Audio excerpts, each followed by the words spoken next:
Chapter 362. I can't go on like this, Gu Jiajie said to himself. Looking at the deserted corridor of the hospital, the stool that Ma Hao had just sat on was already cold, but he still sat there alone. After a long time, when Gu Jiajie returned to He Xiaomei's ward, he found that his grandmother had already fallen asleep. He didn't have much memory of this old lady, except a vague face. That was a childhood memory. Gu Jiajie sighed and put his grandmother's hand under the quilt. He Xiaomei looked so peaceful in her sleep. Was it because she was having a good dream? Gu Jiajie shook his head and suddenly wanted to sort out his brother's belongings. In fact, there was nothing special, just a simple luggage bag. It was just that during this period of time, he was unwilling and did not dare to look closely at the things of this older brother of his who was also a blur in his memories. Perhaps it was because he had confessed everything tonight and felt relieved in his heart. Gu Jiajie didn't know these things. These were things that he had never experienced before. He didn't know how to deal with them, let alone whether he could handle them well.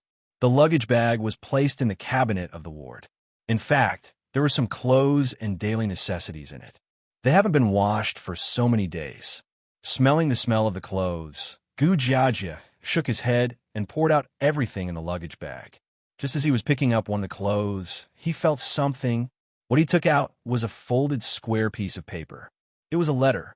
If it was fate who was taken away, would it be different? There was no name written, but from the first line, Gu Jiajie knew this was an envelope addressed to him. Brother! As he watched, Gu Jiajie sat down weakly. The sound of the computer in the amusement center was quite loud, but it couldn't cover up the sound of people talking, because he and she were so close to each other. Jiajie. The moment Shen Meihuan saw it, she walked past Blackwater as fast as she could. She also walked past the club boss who was standing there. She didn't care why the club owner was in this place. All she cared about was that she had finally found her son. She walked in front of him, hugged him, and gently patted his back. Even if it was rotten, only a close mother would not dislike it in the slightest. Did my arrival spoil your happy occasion? Blackwater was vigilant, but also asked. She seemed to be fighting for something back, something that she had thrown away when she ran away from this boss not long ago. Destroy? Luochio shook his head. Miss Blackwater, why do you have this idea? Blackwater sneered. Isn't it? You've been following him so that he wouldn't be discovered by ordinary people and allowed him to move freely. Isn't that because you're plotting something? There doesn't seem to be any problem with this statement. Luochio nodded. Actions have a purpose, I admit that. It's good that you admit it. Blackwater snorted. On the side, Shen Meihuan, who was holding her son, suddenly let go of him. She looked back at the man who had once given her the reason to live. Although the young man she saw that day was wearing a mask, she remembered his voice. In this case, she didn't need to guess at all to know that this quiet man, who was only a few years older than her son, was the club owner. You, what do you want to do to my son? Isn't our deal already over? Shen Meihuan pulled her son behind her and protected him. She said in a deep voice, What do you want? Just take it from me. But don't do anything to Jiajie. Dear guest, I won't do anything to Gu Jiajie. Luochio shook his head, because he is not here. Nonsense, he's here. Shen Meihuan looked back and said firmly, He's here. He's here. Do you see him? She grabbed her son's hand. Here? I brought him here before. Unexpectedly, at this moment, he slapped Shen Meihuan's hand away. Shen Meihuan was shocked. She looked at the hand that slapped her hand away and said in a panic, Jiajie, what's wrong with you? I'm your mother. Jiajie, I'm your mother. Don't you remember? As if he didn't hear it, he turned around and picked up the hammer again. Then he started to hit the ground again and again, hitting the air. It was a meaningless action. Jiajie. Shen Meihuan suddenly covered her mouth. She was sad. Nothing could make a mother more sad than that her son didn't recognize her. Her grief made her glare at the boss of the club. You? What did you do to my son? He's never like this. He didn't. What did you do to him? It's troublesome. Luochio shook his head and walked toward Shen Meihuan. Just consider it as after-sales service. Close your eyes. You, what do you want to do? Seeing Luochio coming toward her, Shen Meihuan stepped back in a panic. On the other side, Blackwater, who saw this scene, suddenly moved. Blackwater's figure flashed and stood in front of Shen Meihuan. Her lips suddenly became as black as ink. Two sharp and slender teeth were protruding from his black lips. On his left and right cheeks, there were also some black and green tattoos. Don't approach her. I mean no harm. Luochio shook his head. I'll say it again, don't approach her. Blackwater said in a low voice. Now you're not as powerful as Long Shirua, so relax. Blackwater felt dizzy all of a sudden. When she heard Long Shirua's name, she felt frightened. Did he have contact with Lord Long? But when she came to her senses, the club boss had passed by her. Luochio's finger even gently touched Shen Meihuan's forehead. This made Shen Meihuan shed tears and lost her mind. She immediately knelt down on the ground and opened her eyes wide. Her face was full of shock and confusion. How come? Jiahui. He is Jiahui? Shen Meihuan, who was kneeling on the ground, suddenly raised her head. You lied to me? Luochio whispered. Customer, I've reminded you. I asked you, even if this is not the son you know. Are you willing to do that? You didn't tell me. This is not Jiajia. You lied to me. Customer. Luochio's voice seemed to be heavier, so heavy that it was hard to notice. Well, you want us to resurrect your son, right? Then isn't this your son? Shen Meihuan was speechless. Luochio shook his head and said indifferently, just because it's Lu Jiahui, not Gu Jiaji, you don't want to? Isn't Jiahui my son? If she knew it was Lu Jiahui, not Gu Jiajia, would she be willing to do that? Ironically, she couldn't give herself an accurate answer. How many years had it been? When she left the town in despair in the summer of 2003, her love couldn't be divided into two halves. Her love. She could only leave all her love for her only remaining son. No matter how regretful she was, she couldn't change the fact that she didn't take the two children away. The only thing she could do was to give all her feelings to her only son. Years had passed with her son as the center. Unconsciously, she had only one son left. Even after she separated from her ex-husband and reorganized a family, she was willing to give her all for this child. But for the other him, she couldn't help hesitating. Was she willing? When Shen Meihuan raised her head and looked at the clumsy and rotten body, she suddenly felt strange and scared. I held him. She reached out her hands and subconsciously moved away. Away from him, away from this body, perhaps, but also rotten body. However, he suddenly lowered his head and stopped waving the hammer. He walked towards her and extended the hammer as if inviting her to come closer. Don't. The voice was very soft, but it came from her mouth. Maybe she was afraid. Maybe she couldn't figure it out. Or maybe it was just her instinct. When the word vibrated in the air and formed a sound, she regretted that she had said it.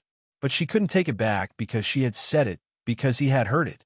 Finally, for the first time since he had never opened his mouth, he spoke. Woo! An indistinct wail came from the rotting throat.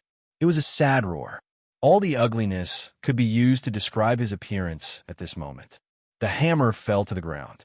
The first time, it was because he didn't know how to pick it up, but this time, he dropped it himself. He painfully scratched his face and shook his body here, and the pain made him go crazy. He knelt on the ground and hit the floor with his head again and again. Again and again. He seemed to want to smash his head together with his body and everything in front of this woman. How could this happen? Why did this happen? The black on Blackwater's lips had faded away. So did the tattoo on her face. She subconsciously touched her face and felt a trace of wetness. It was her tears.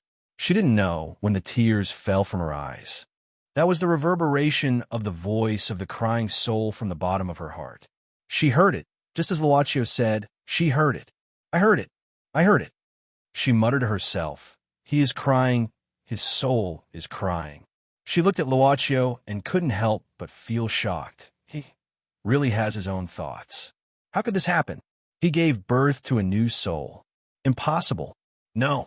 Blackwater suddenly turned around and looked at the crazy zombie in front of her. He gave birth to a new soul from the memories created by his mother. It's because of attachment. This is what you want to see. What a pity.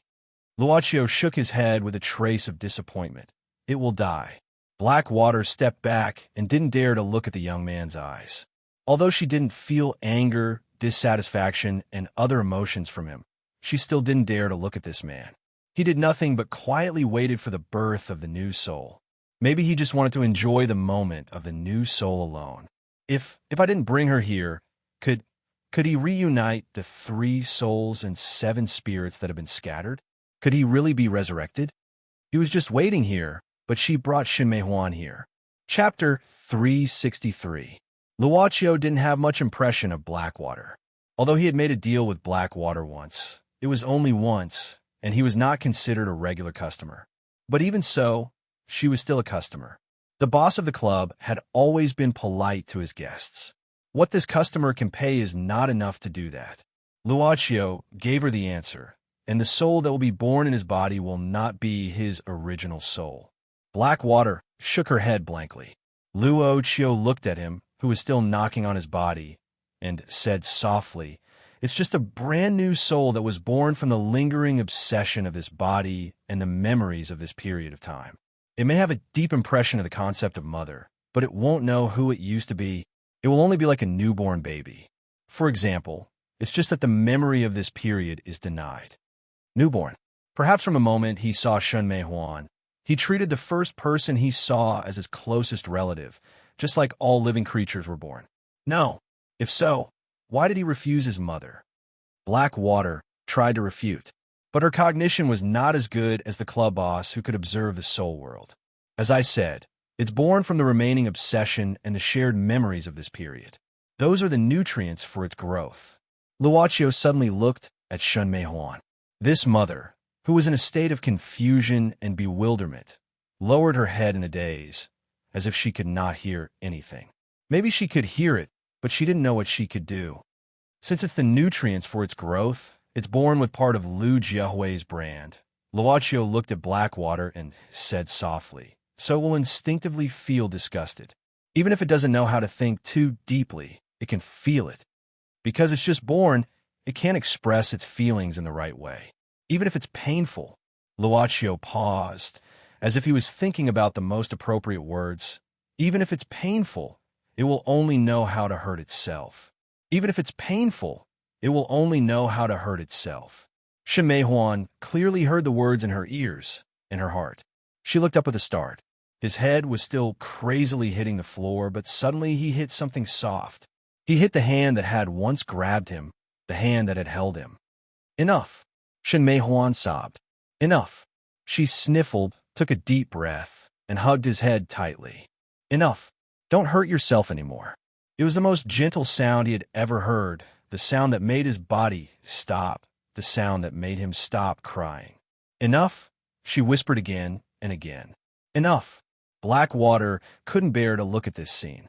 She turned her head subconsciously. She listened to this woman who was telling a story to a child who was throwing a tantrum. "Don't cry. Mommy is very ordinary. Mommy will be scared too, so don't cry." He didn't move and just stayed quietly in his mother's arms. There was no heartbeat, but he could hear the strong and powerful heartbeat coming from this warm body.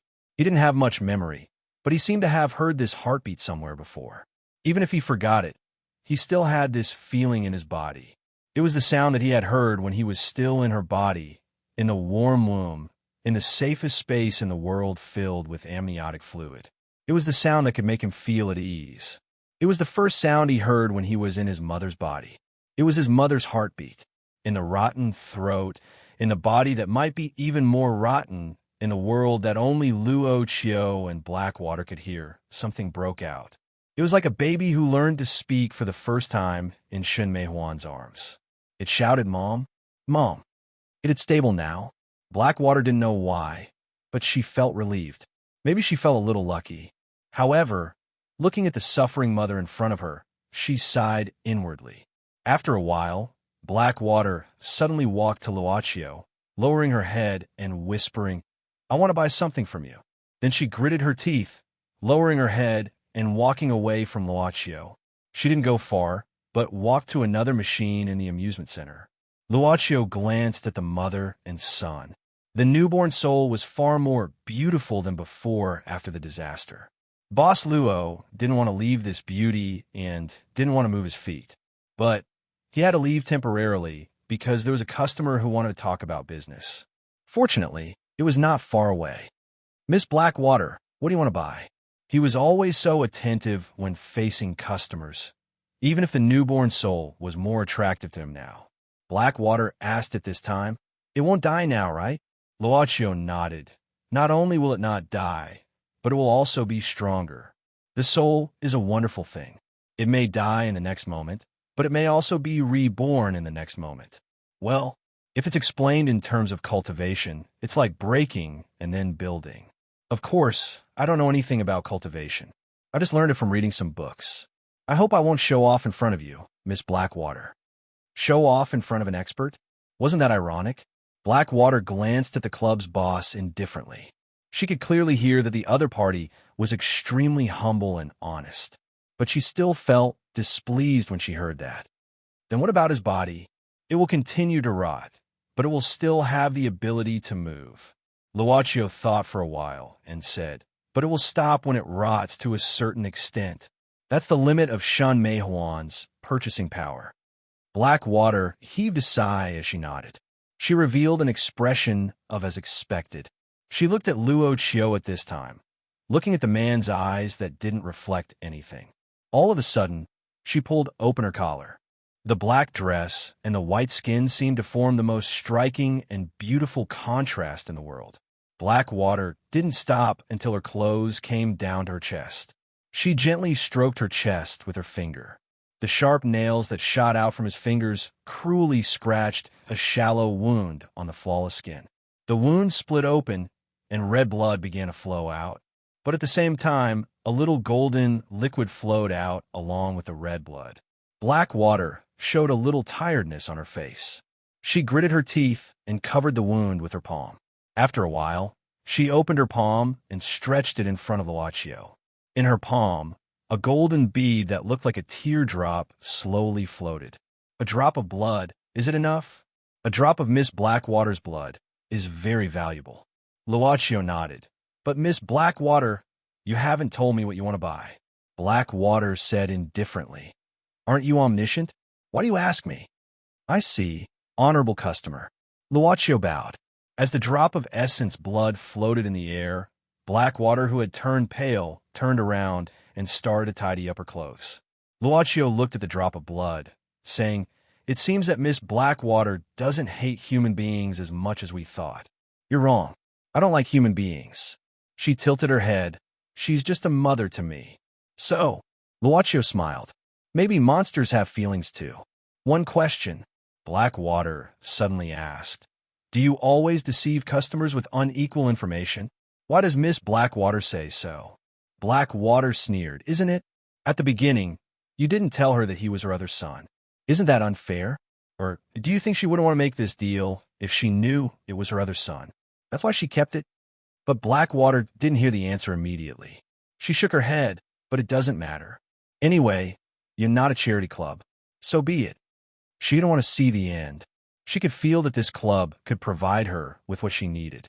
But when she was about to leave the amusement center, she heard such words. "If he doesn't have the chance to create memories with his mother until he dies, is it fair to him?" Such a response. It sounded like a sigh.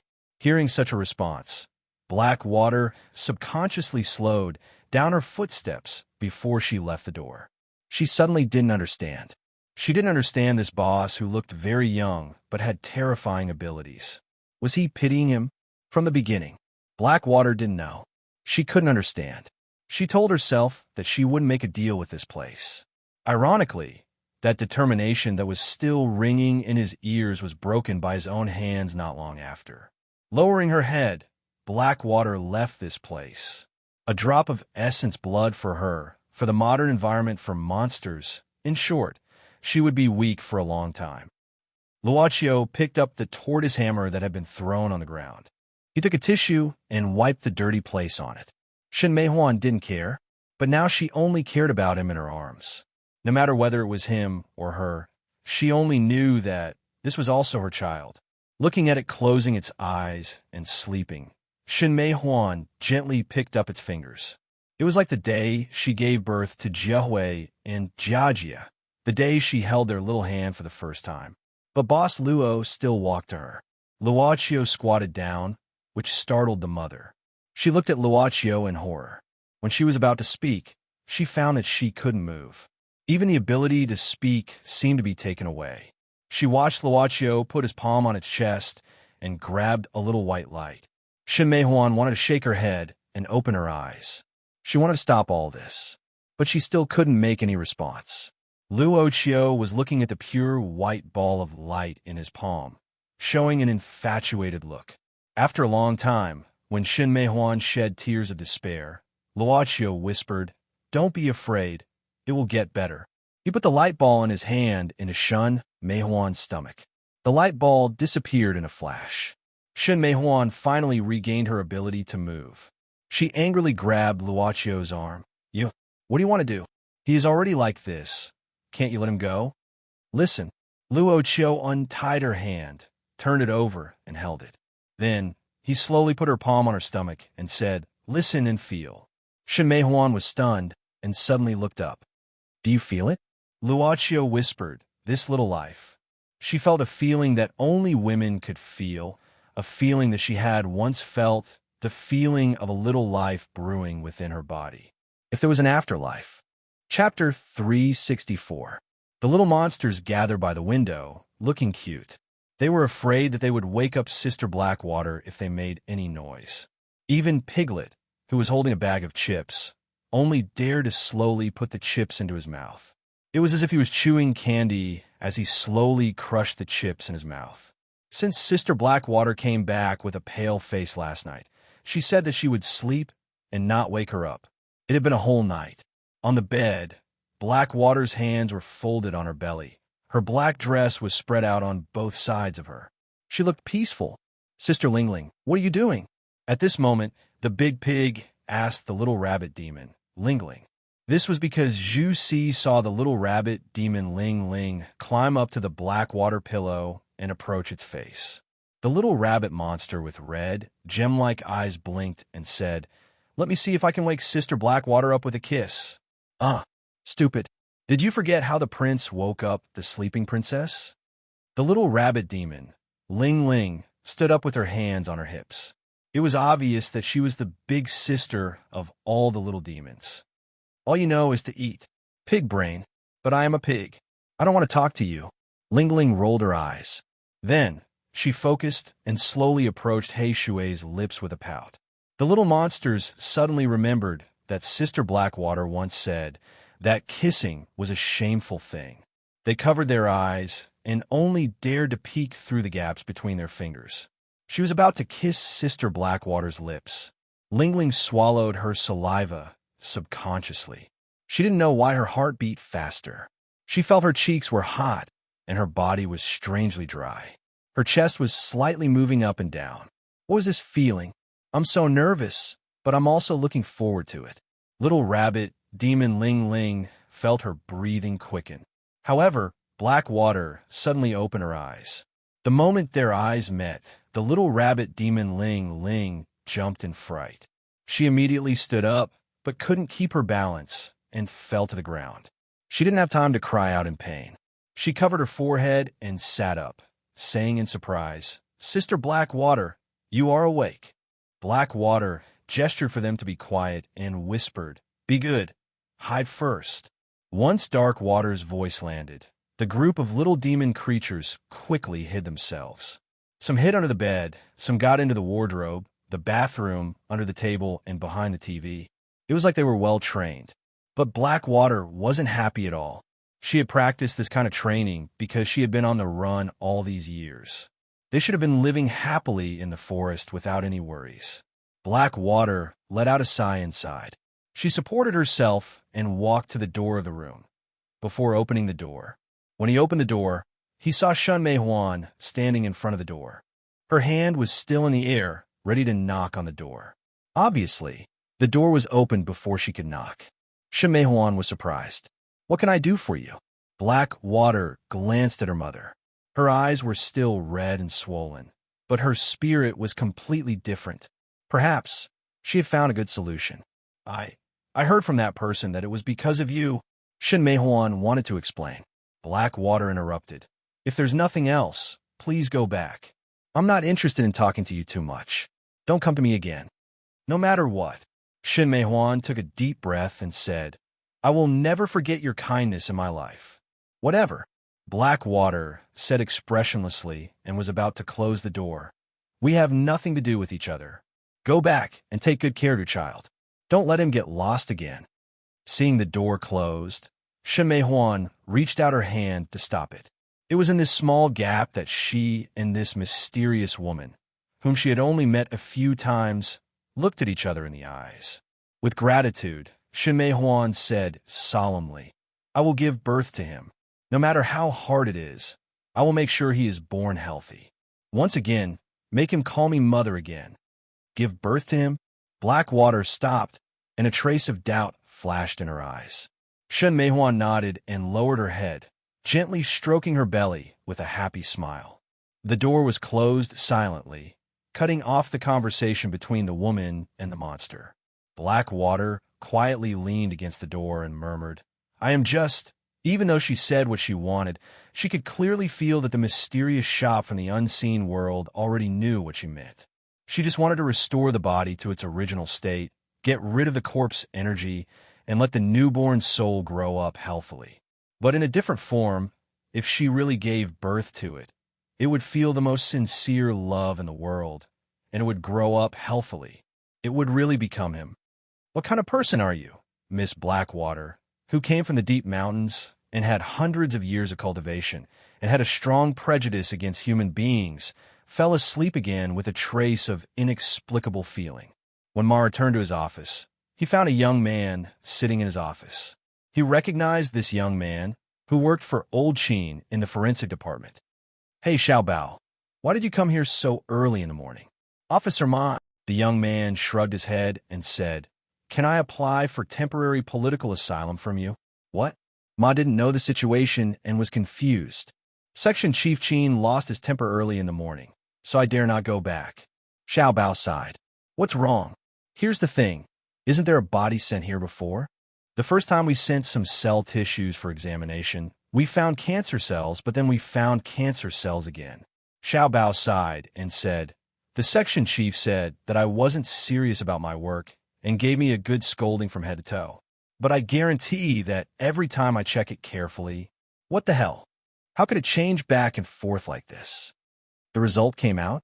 Ma Hao's eyes brightened. Yes, it came out. It's cancer cells indeed. Xiaobao nodded. It's right this time. Hey, Officer Ma, you and the section chief have been good friends for so many years. Or, can you help me? Ma Hao shook his head directly. I dare not offend Old Qin. There's only one person in the world who dares to confront him directly, but that person is not here anymore. There's someone who dares to confront the section chief directly? So awesome? Who? Mahoud sat down slowly, blowing the cigarette and saying fondly, The person who used to sit in this office was my boss. Unfortunately, he's not here anymore. Then should I go back to the department? Mahoud smiled. Don't be afraid, I know Old Qin. If he thinks someone is hopeless, he won't say a word.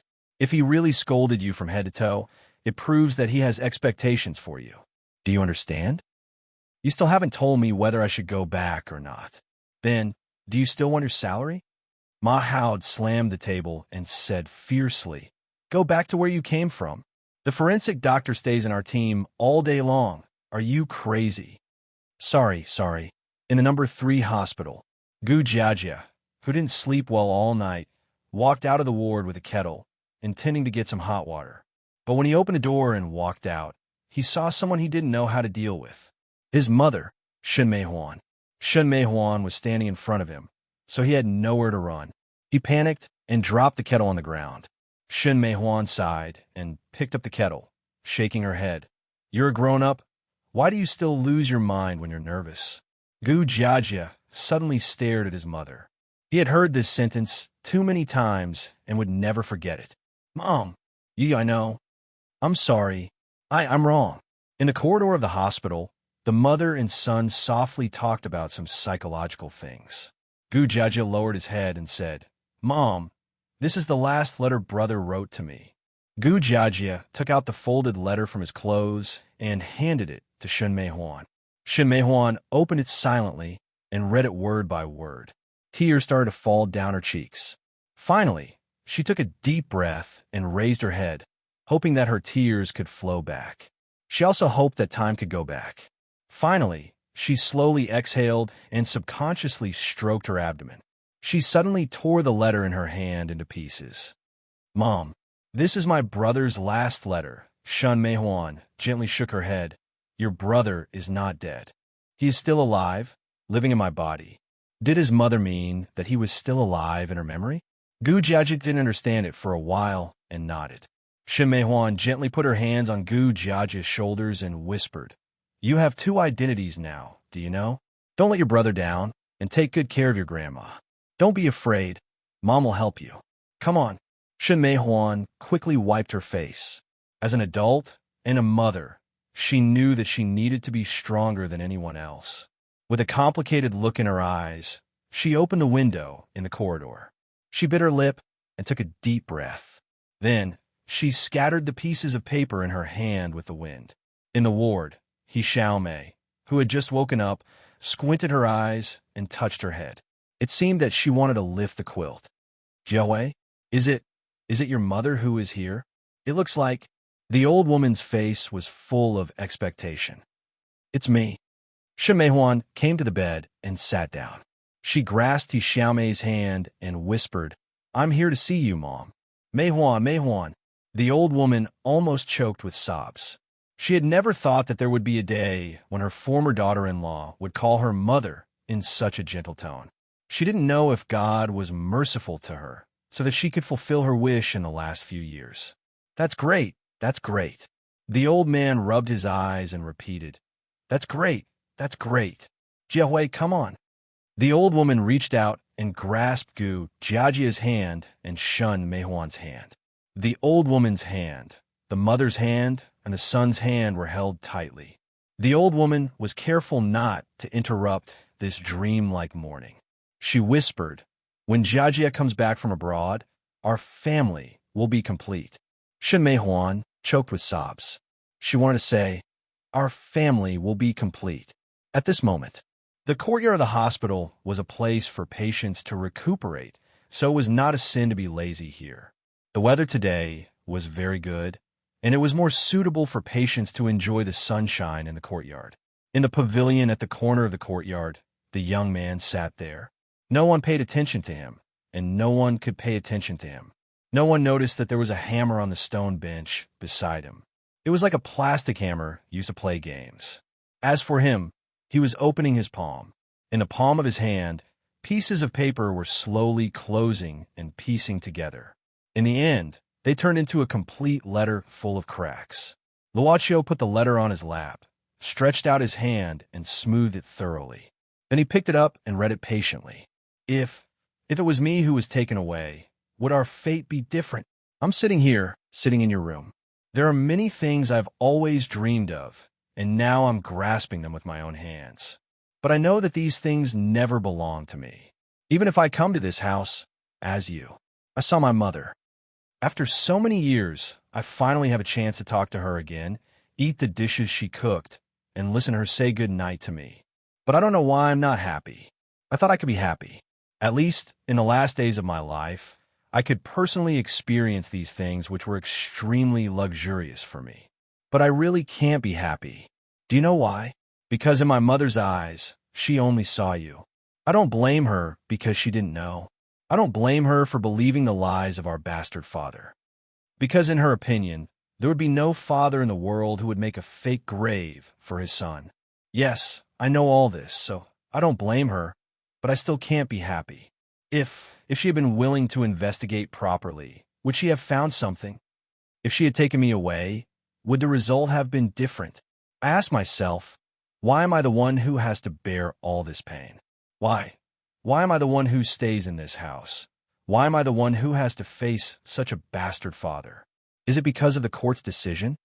I sometimes wonder if the divorce decision gave my mother a choice. Was it her choice or the court's decision? I don't know.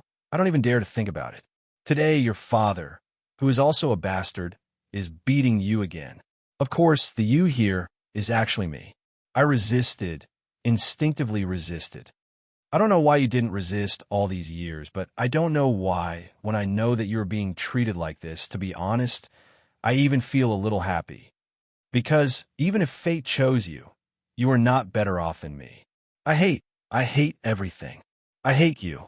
I hate, I hate my mother. So, I made a decision. I decided to punish you. I will jump from your house as your identity. I will make you suffer, and I will make your mother suffer. Even if you confess in the future, even if the truth comes out, I don't mind. Because you have already suffered. This is my punishment for you. Isn't it ridiculous? Since you made this decision, you still wrote this letter. No matter what, please take good care of Grandma. Without her, I wouldn't have been able to survive these years. I have never been happy. If there's a next life, Lu Jiahui, farewell. After carefully folding the letter in his hand, the club owner grabbed the small hammer next to him and lightly knocked on the stone bench. Pa! It sounded like a heartbeat. A small life, strong and powerful, connected to its mother's heartbeat. To be continued. Chapter 365. ID equals 343,290,767 inches, the core of the Earth. In a depth that humans could not reach with their own bodies, a figure could move freely. She did not rely on any technological means, nor did she wear any protective clothing. She only relied on her body, her own strength. Of course, in addition to her own ability, she was extremely familiar with the terrain here. This was another important factor that ensured that she could move freely here, because this was the place where she was born. When Long Shirao opened her eyes, the world that she saw was magma and red. The air here had a special texture. It was a kind of heat wave with a heavy feeling. Long Shirao had been diving from the top of the primeval forest for an entire day, and she finally stopped at this time. In front of her was a place that had been built before she was born. In the rolling magma, a huge platform was supported by a pillar that was half the size of the platform. At the edge of the platform that was level with the magma below, there were a total of 360 huge chains that were connected to the surrounding walls. However, even though there were as many as 360 chains, there was still a considerable distance between each of them. This was because the platform was incomparably huge. Long Shirao jumped lightly from the entrance and stepped on one of the chains. With a light tap of her toes, her body rose again and then landed on the edge of the platform. From here on, she did not use any of her own strength to speed up her pace. Instead, she walked step by step towards the center of the platform. Her expression was solemn, and her mind was clear. Step by step, she walked as if she was on a pilgrimage. She did not know how long it took, but she finally arrived at the center of the platform. In front of her was a circular pool, but there was no liquid in it. Here, there were only skeletons after skeletons. They were huge skeletons. The skeletons of all the Shinryu before her. Long Shirao knelt in front of the pool and bowed. Long Shirao greets all the ancestors. She pressed her hands lightly on the platform and knocked her forehead on the platform 9 times. Then, she raised her head and looked at the pool that did not move. She said slowly, Shirao saw a strange phenomenon in the past, and it has been troubling me. I hope that all the ancestors can give me some guidance. As she spoke, she slowly closed her eyes and recalled the scenes that she had seen through the gap of the door of terror. Even though it was just a memory, fine beads of sweat had already appeared on her forehead. Even the scorching earth's core could not cause her body to have such a reaction. After a while, Long Shirao sighed and opened her eyes. She waited quietly. She knew that these ancestors had turned into skeletons. Even if their souls were all scattered and turned into nutrients for her birth, she was born from them. But she also knew that their wisdom must have been preserved. Ancestors, please give me some guidance. I need to know. But as time passed, her patience finally wore thin. Long Shirao could not help but stand up. Please tell me, what did those strange phenomena mean? Why did I have such a dream? Long Shirao took a deep breath and gritted her teeth. She suddenly said, Ancestors, did something happen to the ley lines of the divine land? Tell me. Ancestors. She could not help but take a step forward. But at this step, she seemed to have triggered something. The entire platform began to tremble. The trembling of the pool seemed to be more intense. Long Shirua's face changed, because at this very moment, in the pool, no matter if it was the skeleton of the true dragon lying down or entrenched, it had completely turned into powder and scattered in front of her in an instant. This was going on. Extreme uneasiness made Long Shirua's face turn pale. No one knew better than her how strong these Shinryu-esque skeletons were. For countless years, they had been standing in this place. She had never thought that there would be a day when they would shatter in an instant. But she still did not get an answer. In the next moment, the entire platform began to crack, and huge pieces of rock fell into the boiling lava below. The 360 chains also broke one by one. Finally, they sank into the magma and disappeared completely. Long Shirua looked at the place where she was born being swallowed by the magma. She used her own strength to float in the air. She felt the uneasiness when she came out to this world and faced all the unknown. Earth veins, the earth veins. Suddenly, her fragmented golden eyes clearly saw some of the magma flow below that was different from what she remembered. Long Shirua took a deep breath, still sinking into the magma. She intended to trace these abnormal flows. Perhaps she could find the real answer. It was another day when a typhoon came. The last typhoon had just passed not long ago. In short, the weather abnormality, which was far more frequent than the previous year, brought excessive rain to this city again. Suddenly, a deafening clap of thunder sounded. Qin Shiyu opened her eyes abruptly, waking up from the meditative state. Did the thunder disturb her? But she was a bit uncertain. She frowned subconsciously, looking at the lobby of this club. She saw a figure was tinkering with something on a shelf on one side of the wall of the lobby. Taiyinzi, what are you doing? Qin Shiyu uttered a voice abruptly. Taiyinzi gave a start, hurriedly turning around as if he had done something guilty. Meanwhile, he hid the thing in his hand behind his back. But it wasn't clear whether it was because he was too flustered, but he didn't seem to grasp it firmly, causing the thing to fall from his hand. But Taiyinzi's reaction was fast enough, turning his body into a black smoke in a flash, rolling up the thing that was about to fall to the ground. Taiyinzi turned into a human form again, firmly grasping this thing with both hands, revealing a relieved expression. This was a small hammer. The owner of the club brought it back yesterday, then told the servant girl to put on the shelf and put it here. Fortunately, it didn't break. I was scared to death. Taiyinzi heaved a sigh of relief, then carefully put it back to its original shelf. Bitch, a gentleman doesn't do things that go against his words, don't you know? But Taiyinzi still vented his anger on Qin Shiyu. Ridiculous. Qin Shiyu sneered, then slowly closed her eyes again. Taiyinzi knew his words just now were a bit inappropriate, but seeing Qin Shiyu ignoring him, he couldn't swallow his anger, so he couldn't help making threatening gestures. Wow, super fierce. Taiyinzi, what are you doing? Behind the super fierce appearance, the servant girl's voice drifted lightly. Taiyinzi's expression became stiff, then he coughed twice. When he turned around, he had already recovered the appearance of an old Taoist with a sage-like demeanor. God knew where this sage-like look came from with the afro hair, tight pants, and checkered shirt, but he obviously felt that this was his appearance. Master, Mississippi, Taiyinzi bowed with his hands folded in front, saying with his head lowered, I'm pondering over a kung fu that a good friend of mine comprehended. Luochio walked downstairs with Yu Yi, who had just finished the daily maintenance work for Yu Yi. He sat down in front of the counter, drank a mouthful of water brought by the servant girl, and said with interest, Kung Fu. Oh, nothing, it's just an internal kung fu that a sloppy Taoist comprehended from ancient books, such as the Book of Changes and the 8 Diagrams. Taiyinzi said indifferently, I met him by chance that year and had a good talk with him. After exchanging some experiences on cultivation, the sloppy Taoist comprehended something. So he created a set of kung fu that can keep one's health. Well, I just know that there are many schools of kung fu that have been passed down till now. So I'm pondering over it again.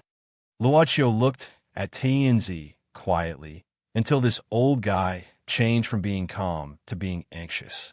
Luochio then put down the cup in his hand, asking softly, What kind of kung fu is it? Tianzi said respectfully. That sloppy Taoist said it was inspired by me, so he forced me to name it. I couldn't resist, so I just said Tai Chi. I didn't expect that the sloppy Taoist really used it. Hearing this, Luocio couldn't help but chuckle. He glanced at his servant girl. Obviously, even Yu didn't understand why her master was laughing. Why did Boss Luo laugh? Of course, it was because Tianzi was so pretentious. Master, is there anything wrong? But Tianzi didn't know. He only felt a chill on his back when his master laughed. Luocio shook his head. Nothing. I think I should thank you on behalf of those old uncles and old ladies who play kung fu in the park. How can I let you thank me? Tianzi hurriedly waved his hand and then took a step forward, saying seriously, Master, after what happened last time, I've learned from the painful experience. During this period, I've been studying the experience imparted by Master Number 9 day and night. I've been cautious and conscientious, and I dare not neglect it. Finally, I've lived up to my expectations and found a suitable financial backer. As he said this, Tianzi took out a white card from the bag behind his tights, holding it with both hands, and presented it respectfully. Boss Luo still didn't look at the gold cards presented by Black Soul number 18 on the desk on the first floor of the basement. It was not that Luocio didn't want to continue this business, but he had his own pace. Really? Luocio took it in his hand, looking at Tianzi's eager face, as if he hoped that Tianzi could review it immediately. However, he put down the card. I don't need the customer card this time. Can you take me to see what kind of customer he is? Just when Tianzi showed a trace of imperceptible disappointment, Luocio suddenly said softly.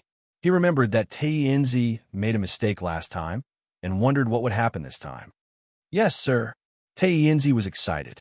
Unexpectedly, the boss said at this time, Yi, change your clothes and go out with me. Tianzi swallowed back the smile he was about to reveal. Chapter 366. Ma Hao put away the umbrella and shook it quickly before walking into the police station.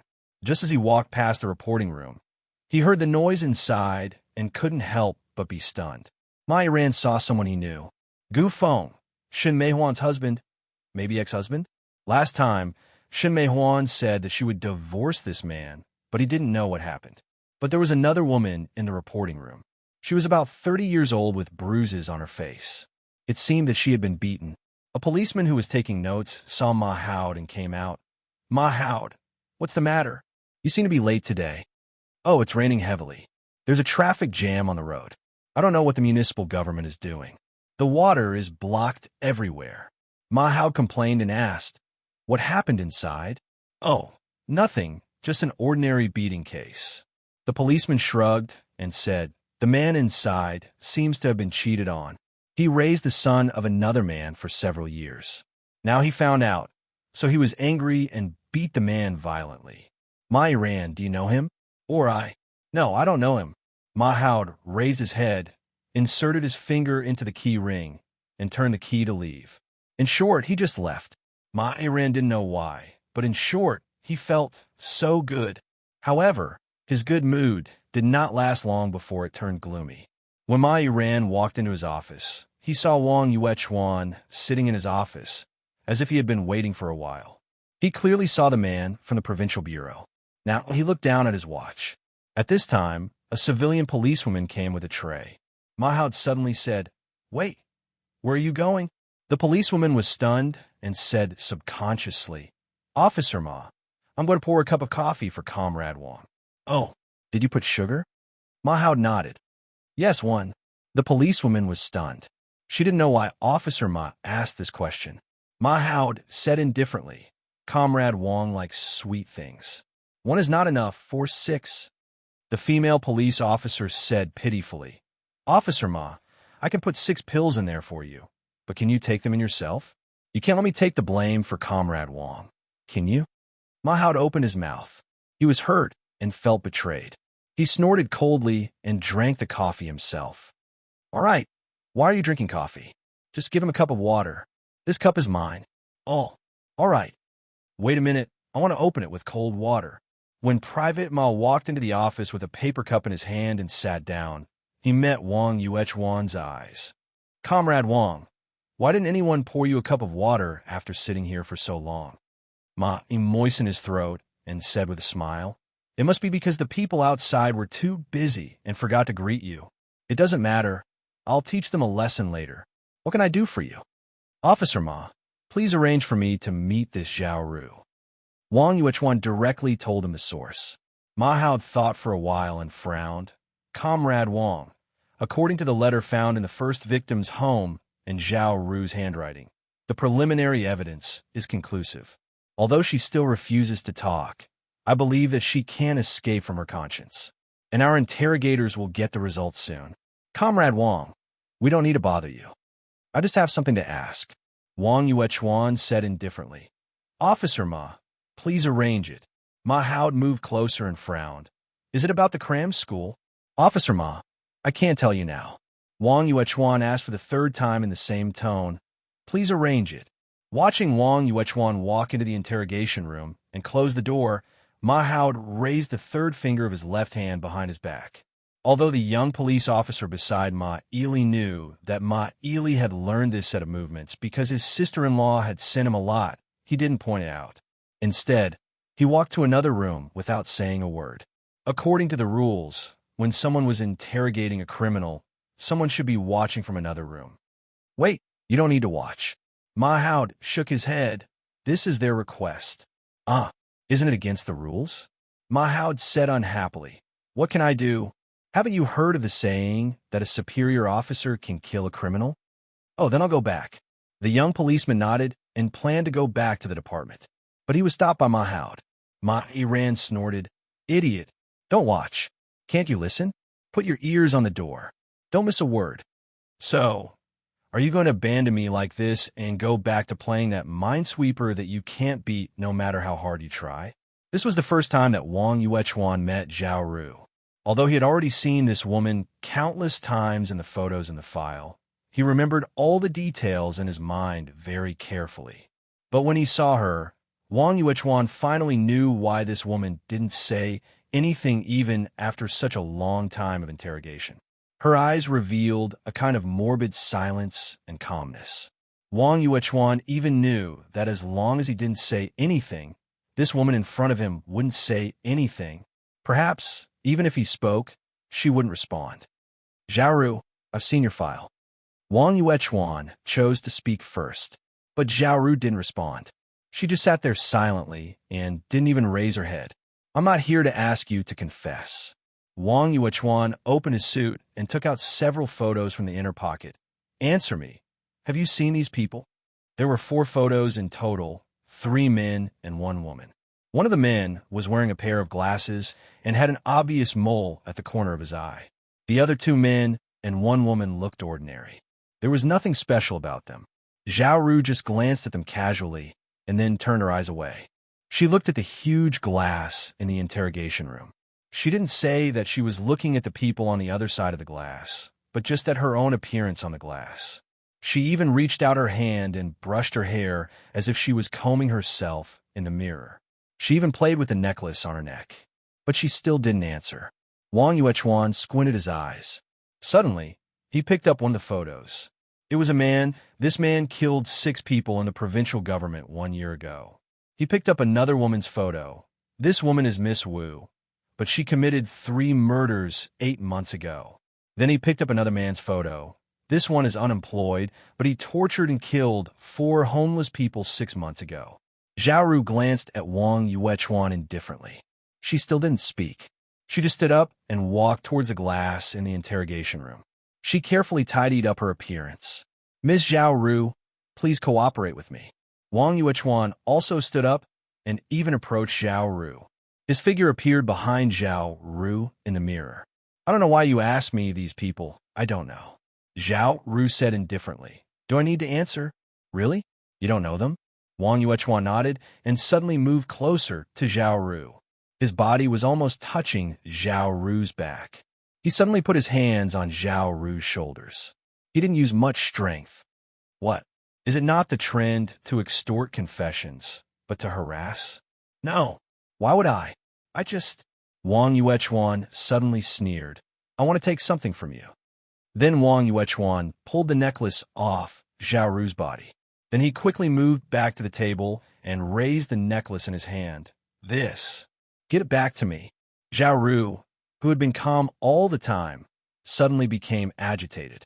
She pounced on Wang Yuechuan all of a sudden, but her hands were handcuffed, so it was not convenient for her to move. Wang Yuechuan easily moved 2 steps and dodged her. He said indifferently, Are you sure you have nothing to do with these people? Then why are you so agitated? Why do you have the same necklace as them? And why?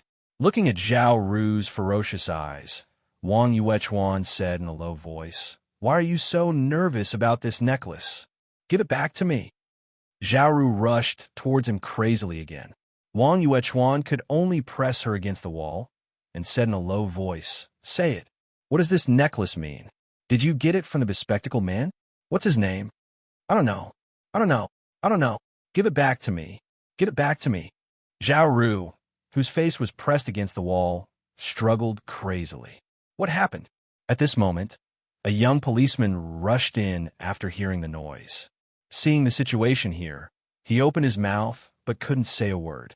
Wang Yuechuan frowned. Zhao Ru indeed struggled free at this moment. But even though she struggled free, she didn't want to rush out of the room. Instead, she rushed towards Wang Yuechuan. Wang Yuechuan instinctively fought back, but pushed her away. Zhao Ru hit her head against the wall and fainted at once. Comrade Wang, are you beating a prisoner? The young policeman frowned. Wang Yuechuan just glanced at the young policeman coldly. The young police officer only felt that the murderous aura in this guy's eyes was very strong. It was even stronger than the murderous aura of some of the felons in the prison. His heart immediately skipped a beat. Wang Yuechuan took a deep breath, tidied up his clothes, and then walked to the young policeman. Well, she won't go crazy when she wakes up. You can send the prisoner for treatment. But remember, tell me when she wakes up.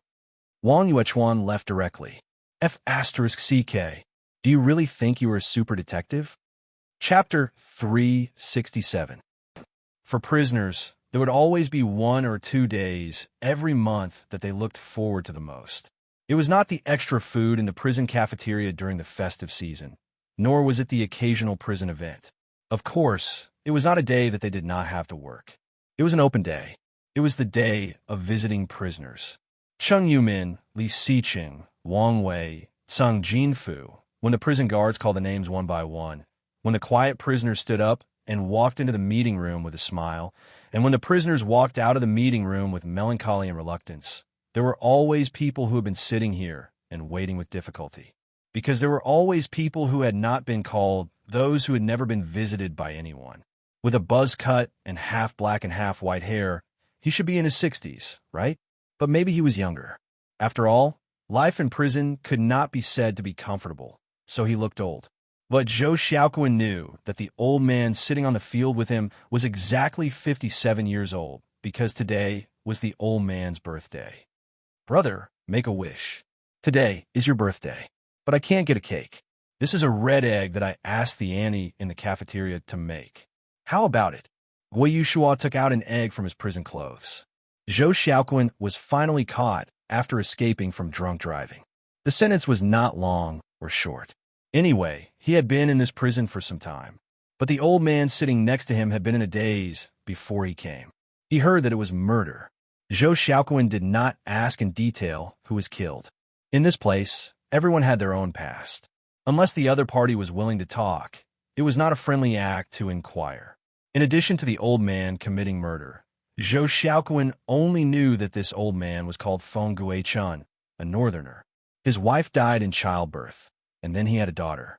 But the old man's daughter never came to see him. At least, in the year that Zhou Xiaoquan was here, no one came to visit him every time it was an open day. Little Zhou, the old man. Feng Guichun glanced at the red egg in Zhou Xiaoquan's hand and smiled reluctantly. Oh, you are so considerate. What are you saying? When I first came to report, if it wasn't for you taking care of me, I would have suffered a lot. Zhou Xiaoquan smiled. I have a purpose. It's not like you don't know. Feng Guichun sighed and looked at Zhou Xiaoquan. He hesitated for a moment before asking, You? Have you met your little brother? Yes, I just met him. He went back. Zhou Xiaokun nodded, then sighed and said, Brother, I'm sorry, my little brother said that he didn't find your daughter. Feng Guichun shook his head and patted Zhou Xiaokun's thigh. He heaved a sigh of relief and said, It's okay. Oh, it's been so many years. Batches of people have come and gone from the prison. It's not just you, I've asked a lot of people. I'm used to it, used to it. Seeing the old man's bitter smile, Zhou Xiaokun hurriedly said, Brother, don't worry. But my brother said that he heard about your daughter. He just couldn't find her. Really? Feng Guichuan's eyes lit up. He didn't know how many years had passed, but his old eyes were still so bright. Zhou Xiaokun nodded and said, Yes, my brother heard about it by chance. He said that after your accident, the daughter was temporarily taken in by the welfare organization. I know this. Feng Guichun nodded and said, The organization would come to see me at first and then talk about my daughter's recent situation. Later, a family adopted her. 8 years ago, I heard that their family went abroad, and then there was no news. I heard that she came back. Zhou Xiaokuan patted Feng Guichuan's shoulder. My little brother heard that your daughter came back this time because she's going to get married. Really? Feng Guichun grabbed Zhou Xiaokuan's palm fiercely. Really? You're not lying to me? He clearly saw that the old man suddenly glowed, and he had never seen his brother so excited. Probably, for a father, there was nothing more exciting than hearing the news that his daughter was about to get married, right? It should be true. Zhou Xiaokuan also patted the back of Feng Guichuan's hand and said with a smile, Congratulations, brother. Congratulations. Congratulations. Feng Guichun suddenly became lonely, nodding and lowering his head. Brother? Zhou Xiaokuan was stunned and hesitated. Are you unhappy? I'm happy. Feng Guichun gave an ugly smile, sighing and rubbing both sides of his thighs. How can I not be happy? Thank you, little Zhou. It's windy here, and I'm a little uncomfortable. I'll go back first. Brother. Zhou Xiaokuan looked at Feng Guichuan's back and didn't know what to say for a while. Daughter's marriage was a big event, a joyous event, but this brother, he couldn't see it. Even if he knew it, what could he do? His daughter seemed to have never thought of coming to see him. The red egg was still in Zhou Xiaokuan's hand. He felt that this birthday gift to this brother would only make him sadder. Zhou Xiaokuan also sighed.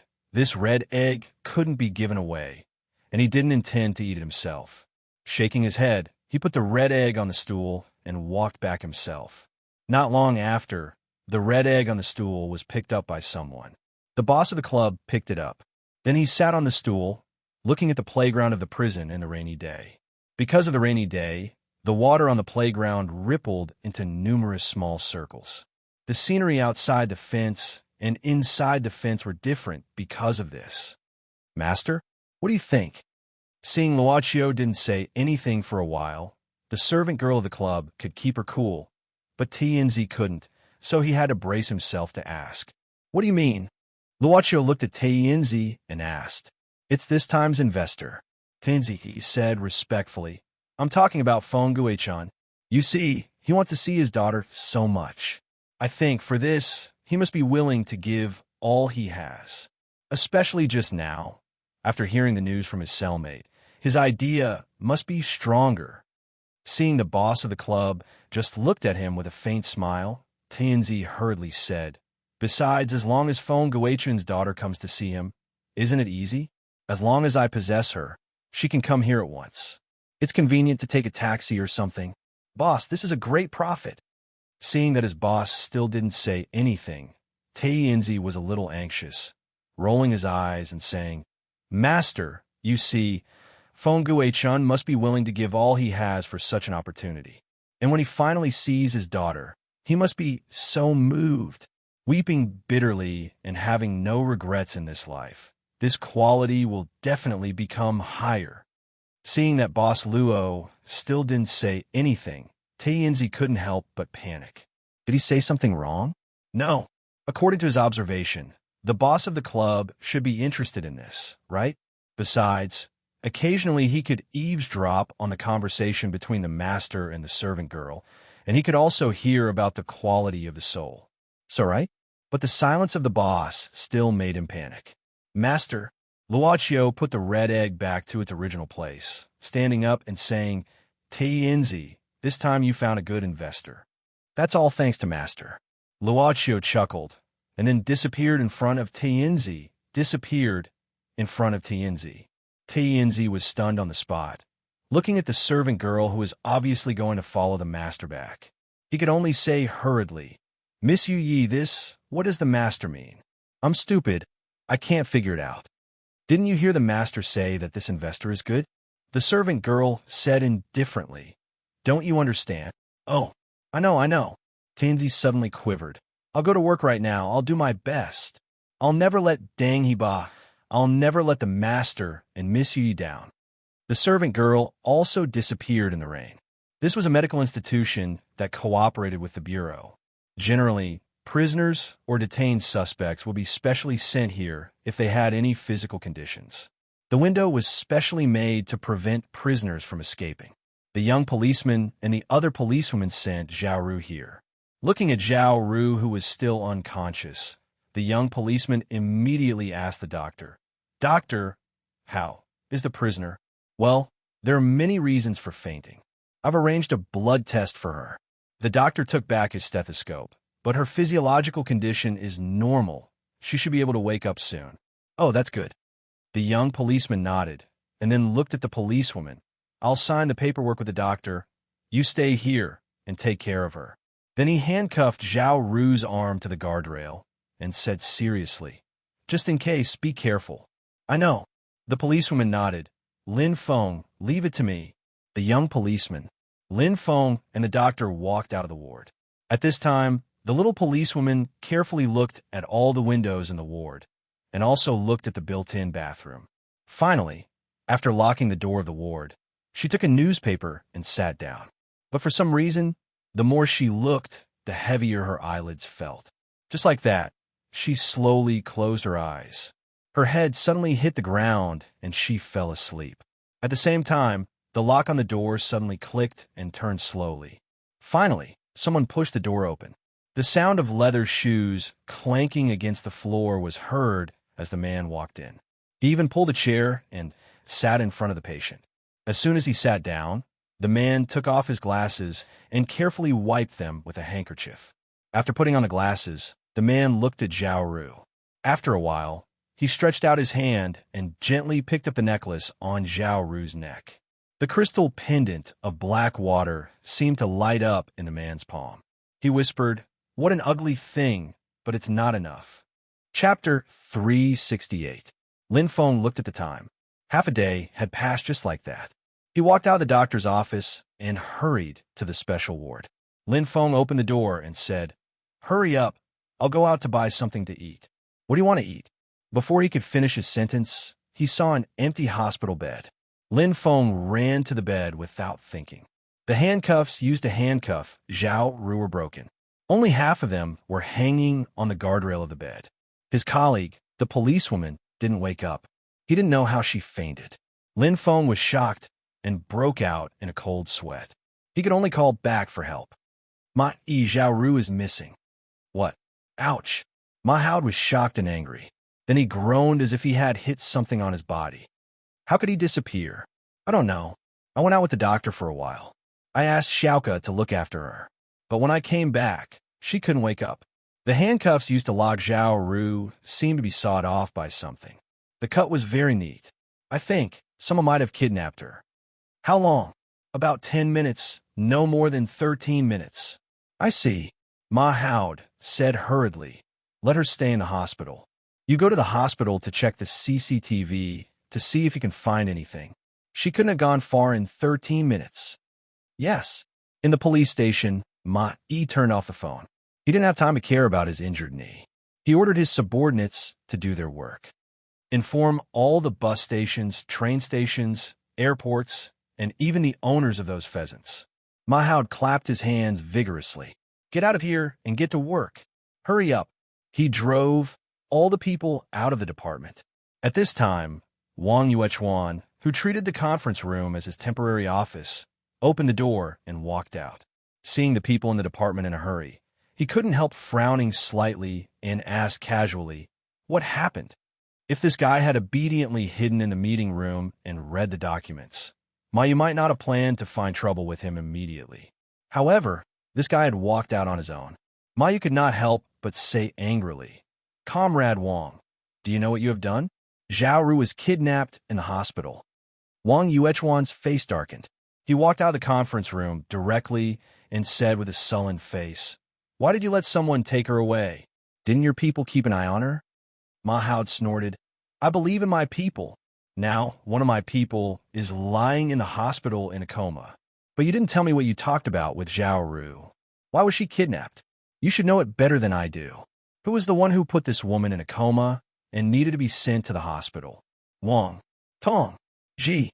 Facing Ma Hao's question, Wang Yuechuan was silent for a while. It seemed that he was thinking about something. After a while, he walked back to the conference room and put on his clothes. He walked out. "Where's the hospital that Zhao Ru was sent to? Take me there." "What do you want to do? Do you think she will hide in the hospital and wait for you to catch her?" "No," Wang Yuechuan said seriously. "Officer Ma, what do you want to know? Just take me there. I'm not looking for Zhao Ru, but for that guy." "That guy?" Ma Hao was stunned and frowned. "Which guy?" "A scumbag." Ma Hao didn't know what kind of scum Wang Yuechuan was talking about, but he clearly felt that Wang Yuechuan was like a vicious dog at this moment. Because it was an open day, there was no work in the prison today. Although some prisoners were not visited, they still had relatively free time. But Feng Guichun obviously chose to sleep in his bed at this time. Maybe he is sleeping? This kind of rainy weather? Zhou Xiaoquan couldn't help but think as he looked at the dark environment in the cell. He didn't disturb Feng Guichun because he knew that it was safer for him to be alone. Zhou Xiaoquan's bed was 2 beds to the left of Feng Guichun's bed. He had nothing to do, so he fell asleep soon. There were not many people in the cell. Feng Guichun suddenly lifted the quilt and glanced at Zhou Xiaoquan's bed. Then he gently picked up his pillow and lifted the quilt. Under the quilt was Old Feng's treasured photo. For many years, every time he slept at night, he would take a look at it before falling asleep. His eyesight had deteriorated over the years. Old Feng put on his glasses and moved his body so that his back was under the window. Only with the light from the iron window could he see the photo clearly in the dim cell. It couldn't be any simpler. It was just a picture of a father holding his daughter, and the background was just his home. But Old Feng didn't get tired of it after so many years. Old Feng touched the little girl's face over and over again. Finally, he held the photo and leaned against the headboard, saying to himself, "I know you don't want to see me. I don't blame you." He closed his eyes and felt really tired. In a daze, Old Feng suddenly heard a voice. It was very light, as if someone was talking beside him. The voice said, "Do you give up seeing your daughter?" Was that the voice in his heart? Old Feng didn't know. He just thought, "I don't want to be a burden to her. She is right not to see me." The voice continued, "But it is very likely that after the wedding, she will leave this place and never come back. You won't even have a chance to see her." Old Feng thought sadly, "It doesn't matter. I just want to know that she is happy." The voice said patiently, "How do you know if your daughter is happy if you don't see her? Don't you worry whether that man is good to her or not. Don't you want to see what your daughter looks like now? Don't you want to hold her hand again?" "I want to, but she won't come to see me. I am a burden to her. I am a burden to her. Come on, come on. As long as you are willing. Come on, come on. We can fulfill your wish. Come on, come on. As long as you want, as long as you are willing to pay something, your wish will come true. Come on." The voice lingered in Old Feng's ears. That was the sound made by Tai Yinzi as he pinched his throat. But seeing that Old Feng's reaction gradually calmed down, Tai Yinzi suddenly opened his mouth. "F***CK. I'm working so hard to act, but you don't even have a reaction?" Chapter 369. Ma Hao didn't know who Wang Yuechuan was looking for. He had been watching the hospital surveillance video for more than 2 hours. He had not missed any of the surveillance footage. Why did I waste 2 hours of my time with this guy? With the passage of time, the chances of finding the missing criminal would become slimmer and slimmer, and the odds of finding the missing criminal would also gradually increase. So, should he just leave this guy here? Just as Ma Yi was about to speak, Wang Yuechuan seemed to have discovered something. He suddenly switched one of the surveillance videos to the main screen and then zoomed in, zooming in, zooming in. Ma Hao also noticed that in this video, he could clearly see a man's side profile, who seemed to be in his early 30s. As for the characteristics, it should be, he was wearing glasses. Is this the person you're looking for? Seeing Wang Yuechuan staring at the man in the video, Ma Hao frowned. This is the person who helped Zhao Ru escape? Do you know this person? Chao Yu. That was the last name he used. Wang Yuechuan suddenly said. What? The last name you used? Ma Ili's face was full of confusion. Wang Yuechuan nodded. He used a lot of aliases. No one knows his original name. Chao Yu is the name he used recently. You mean he is a scumbag? Ma Hao frowned. He clearly remembered that Wang Yuechuan had used this word not long ago. Wang Yuechuan glanced at Ma Hao, as if he was thinking about something seriously. After a while, he said slowly, I found this person by accident. A year ago, there was a serial murder case in the provincial government. Do you remember it? Oh, let me think. Ma Hao thought for a while and said, I remember it was that serial murder case, right? The murderer's modus operandi was extremely cruel. It was also reported at that time. But won't the culprit be caught? The provincial government even organized a learning activity for this case, and all the municipal governments in the province sent people to participate in it. I remember. I've seen you before. Wang Yuechuan's reminder reminded Ma Hao of what happened a year ago. He said that he didn't like this guy, and no matter how he looked at him. Ma Private had seen this guy in the learning activity a year ago. You're the guy who solved the case a year ago. Ma Hao patted his head. He also remembered that this guy's arrogant appearance was already like this when he attended the seminar as the person who solved the case. Yes, this is the case. Wang Yuechuan nodded. Although the case was solved and the murderer was the convicted criminal, there are still some things that haven't been announced. That is the existence of this person. Wang Yuechuan stretched out his finger and pointed at the man's face on the screen. Tell me what happened. How did he get involved with Zhao Ru? Ma Yi asked seriously. Wang Yuechuan said, a year ago, when I caught the criminal, I found that he was acting strangely. He was very concerned about something he carried with him. Before he was sentenced to death, that thing was taken away by force. He became very excited and even crazy. Wang Yuechuan shook his head. But you definitely don't know that the item that he carried with him disappeared. It disappeared in the evidence room for no reason. No one knows how it was taken away. Only a surveillance camera captured the profile of a strange man. Is that Chao Yu? Ma Hao was stunned. Who the hell is this guy? How could he take something out of the evidence room of the provincial government? I don't know, and no one knows. Wang Yuechuan took a deep breath. But obviously, he wouldn't appear here for no reason. Ma Hao suddenly waved his hand. Wait a minute. How do you know that Chao Yu is related to Zhao Ru? Wang Yuechuan squinted. Because Zhao Ru also carried the same thing with her, and their reactions were exactly the same. Once the necklace left her, she would become restless, emotional, and even crazy. But what can this prove? Ma Hao still didn't understand. Wang Yuechuan said, in fact, it was not only the case of Zhao Ru a year ago. In the past year, there were 2 different serial murder cases in other places. There were 4 cases in total. The criminals didn't have any contact with each other, and they didn't even know each other. After checking all their social relationships, they were all independent individuals. But they all had Chao Yu. Ma Hao was shocked. They all had that thing. Wang Yuechuan nodded solemnly. To be exact, they all have the same necklace, or even the same necklace.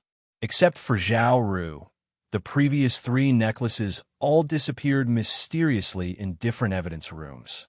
Ma Hao pondered for a moment, and then said seriously, I'm afraid it's not a coincidence. If Chao Yu is related to so many cases, we don't know what his purpose is, but if he planned all these behind, you're right. Ma Hao took a deep breath, looking at Wang Yuechuan, and said sternly, he is indeed a scumbag. I see, Comrade Wang, I'll help you. As long as he's still in this city, I swear, I'll find him for you. Wang Yuechuan nodded slightly, but said, Officer Ma, I hope not to let too many people know about this. Ma Hao was stunned, but quickly responded, I know what you mean. This guy can take things out of the evidence room every time. Maybe he is very familiar with the inside of our system. I'll be careful. Wang Yuechuan suddenly reached out his hand and said indifferently, I hope I can trust you. But Ma Yi didn't reach out to grab it. Instead, he said indifferently, I'm not interested in making friends with you, but work is work. If someone really plays this kind of conspiracy under my nose, I will absolutely not tolerate it. But no matter whether he could find Xiao Yi or not, the most important thing now was to find the missing Zhao Ru. Tianzi found this guy's life was very boring. This was the potential customer he found. Although the people who lived in such places had a mechanically punctual routine, at least these people could still see some waves when they were out, couldn't they? Even if you don't go to the recreation room to play cards, you should at least go to the playground to watch others play games. Why are you mending clothes here? I can't tell from this technique, but it's pretty good.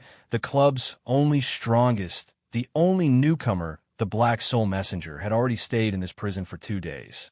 Tianzi felt that this place was full of malice towards him. He could clearly feel Feng Guichuan's strong desire to see his daughter, but at the same time, this old man's self-control was unexpectedly strong. He sat in front of Feng Guichuan, watching the old man sewing his clothes needle by needle. Prisoners were not allowed to hide any weapons in here, so the place Feng Guichuan was in was actually a workshop for prisoners to work. Brother. When Tianzi was about to use his voice to break the old man's heart step by step, he saw Feng Guichuan's cellmate, Zhou Xiaoquan, hurriedly come in. What's wrong? Why are you in such a hurry? Feng Guichuan was stunned and stopped. There's news, Zhou Xiaoquan said quickly. When my brother came to see me last time, didn't he say he had news about your daughter? He sent me a letter again. I think there may be new news. Feng Guichuan's hands suddenly froze. However, he still held his breath and tied a knot around the end of the thread. Then, he opened his mouth and bit off the knot. Only then did he put down the needle and thread in his hand. He took a deep breath and said, Then, let's see. Dear Brother Xiaoquan. Zhou Xiaoquan read the contents of the letter word by word as he anxiously watched Feng Guichuan's expression. But Zhou Xiaoquan stopped after 2 or 3 lines. Old Feng frowned. Why don't you read it? Well, Zhou Xiaoquan took a deep breath, reading softly. Yesterday, I successfully contacted Feng Guichuan's daughter and met her in person. The girl was very beautiful and polite, but she avoided talking about her brother's cellmate and finally said, Well, Zhou Xiaoquan took a deep breath, reading softly. Yesterday, I successfully contacted Feng Guichuan's daughter and met her in person. The girl was very beautiful and polite, but she avoided talking about her brother's cellmate and finally said, Zhou Xiaoquan paused. He glanced at Old Feng's expression and continued in a lower voice. She said that she's living a good life now. She doesn't want to remember the past. Seeing her again will only make her sad. So what? Old Feng grasped Zhou Xiaoquan's wrist. So, it's better not to see her. The old man loosened his hand at once. Feng Guichuan turned around absent-mindedly, sitting there silently without saying a word. After an unknown amount of time, the old woman picked up the needle and thread again and continued with the work at hand. It seemed that only by doing this, he didn't need to remember or think about what he was doing. Only by doing this, he could pretend he didn't hear it and feel more comfortable. Brother, Zhou Xiaoquan patted Old Feng's shoulder gently. But Old Feng covered his eyes, sobbing softly. His shoulders twitched. She doesn't want to see me. Old Feng looked at the small, iron window in front of him absent-mindedly. The moonlight was dim, and Old Feng heard that voice again. Come on.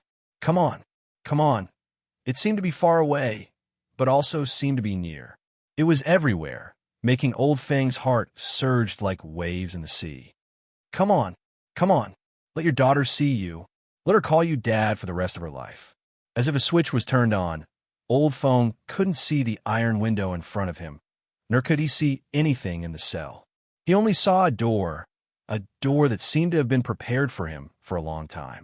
Chapter 370. The old man's footsteps were obviously hesitant, but even so, he finally arrived in front of the club owner.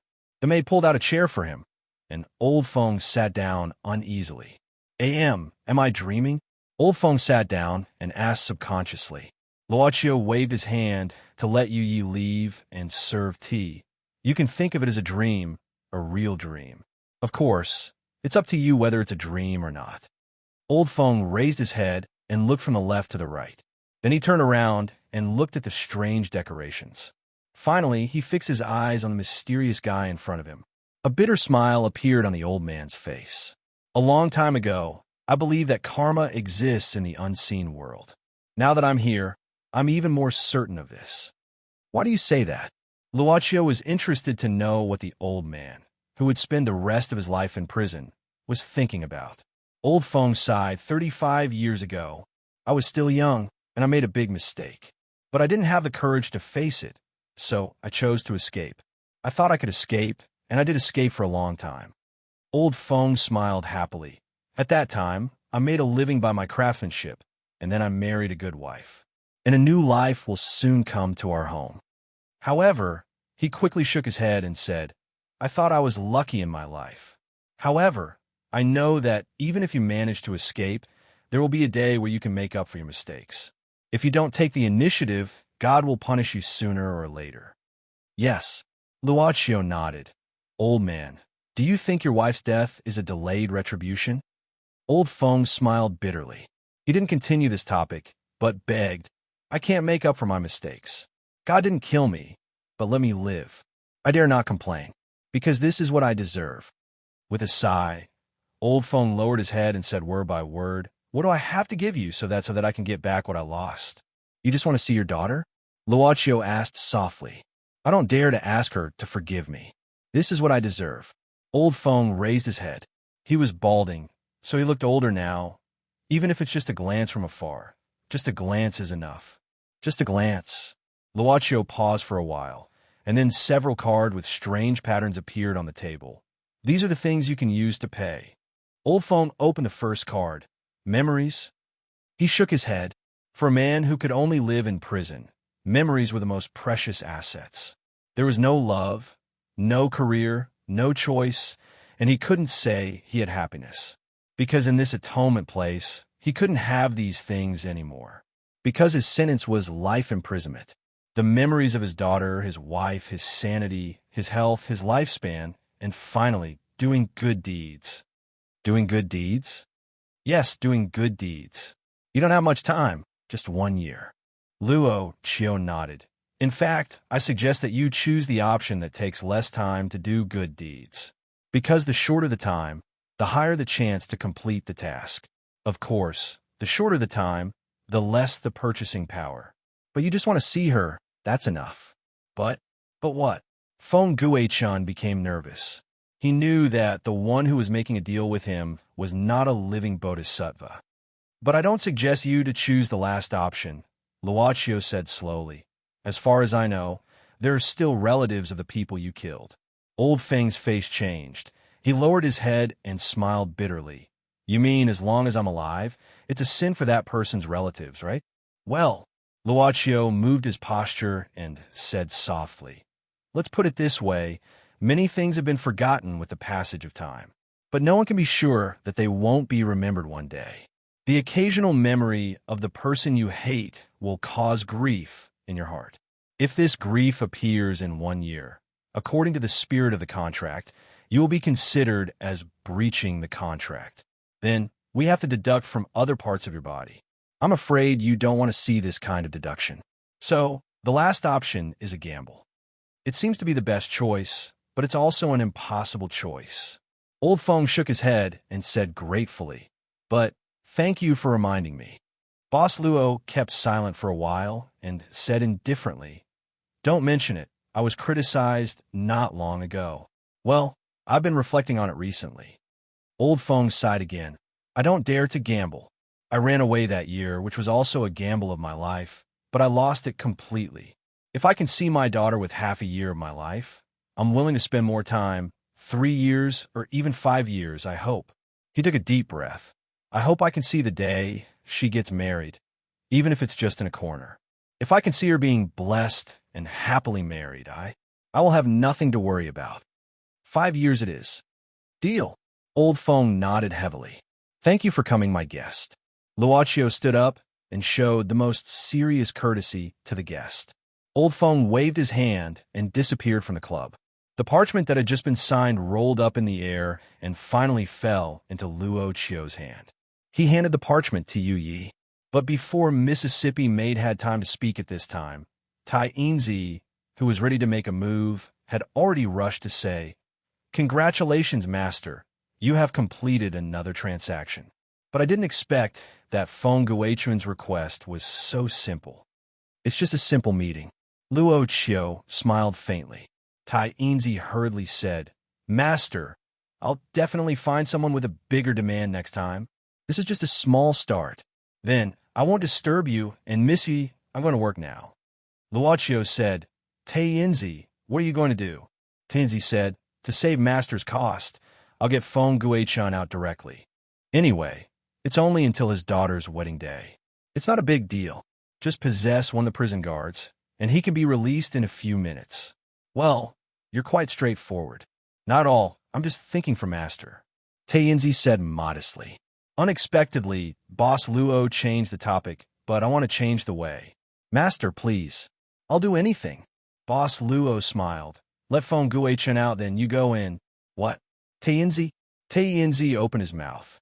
Tainzi opened his mouth and then closed it mechanically. The food in his mouth was like chewing wax for him, although the prisoners here all said that the dishes in the canteen were good. "Brother, what's wrong? Is it not to your taste?" Zhou Xiaoquan got closer and asked in a low voice. Tianzi glanced at this guy. He knew that in Zhou Xiaoquan's eyes, or even in everyone's eyes, he was actually Old Feng, who asked him to sit in this cafeteria with Old Feng's appearance. "Nothing, I just..." Tianzi sighed, squinting at the incandescent lamp on the ceiling of the canteen, saying softly, "I'm just a little sad." "I understand. Brother, don't think too much." Zhou Xiaoquan could only pat this brother's shoulder and stay silent with him. Tainzi glanced at Zhou Xiaoquan. Chapter 371. Mei, today, Xiaoman, I have something to do today. I have to leave early. But, didn't we make an appointment? My mom is coming to pick me up. Goodbye. Oh, okay. Feng Shiman hung her hands on the shoulder straps of her school bag and lowered her head. She said to herself, "It's nice to have parents to pick me up from school." If it was a month ago, there would probably be someone standing in front of the school gate waiting for him right now, right? Although it was a very rough hand, it was still a very big hand. It was always able to hold her small hand tightly. Feng Shiman walked through the crowd. She had to walk quickly, but no matter how fast she walked, she could still hear some voices. "Don't talk to her tomorrow, okay?" A parent said. "If she wants to play with you, remember to say you are busy, okay? If she doesn't give in, just tell the teacher." Another parent who was picking up their child from school also spoke to their child in the same manner. There were also similar words, but they were even harsher. "Don't play with a murderer's child. You are a good kid. She's a bad kid." Yes, there would always be such cases. To put it bluntly, she could only forcefully cover her ears and quickly run around the corner to escape from all of this. Xiaoman? Ah, what's wrong?" Tao Xiaoman was stunned and looked at her fiancé, who was also her college classmate in Los Angeles. They knew each other and fell in love with each other. Unconsciously, they were about to enter the wedding hall. "What's wrong?" "The designer is asking you a question." Her fiancé, Zhou Ziheo, smiled and said, "She's asking you what you think of this dress." "Oh, sorry, I was distracted." Tao Xiaoman looked at the designer apologetically. The designer, who was in his 30s and had a family of his own, gave an understanding smile. "It's okay. It's easy for girls to be absent-minded before marriage. When I got married several years ago, I was also nervous and often distracted. At this time, Mr. Zhou, you must coax your future wife well." Zhou Ziheo smiled as he looked at his fiancée, with a face full of happiness and satisfaction. The designer continued, "Miss Tao, according to your request, I have produced 3 sets of design drawings. What do you think?" Tao Xiaoman looked at the design drawings in her hand and remembered that she was absent-minded when she was looking at the second one. "Well, I want to think about it." Tao Xiaoman hesitated for a while and said. The designer gave a start. "Miss Tao, You don't like this traditional Chinese wedding dress? No. Tao Shan hurriedly waved her hands. It's really beautiful, but I still want to think about it. I see. The designer smiled. That's true. After all, it's a matter of a lifetime. Of course, it needs to be considered carefully. How about this, Miss Tao? I'll go back and change it. What do you think? Thank you. Tao Xiaomon nodded. Zhou Zihao held Tao Xiaomon's hand and walked out of the store to the parking lot. He suddenly asked softly, Xiaomon, are you not feeling well? You don't look very well. Tao Xiaomon shook her head. Maybe it's because I just came back. Well, have a good rest. Zhou Zihao didn't think too much. He didn't sleep well last night, although he had been back for more than a week.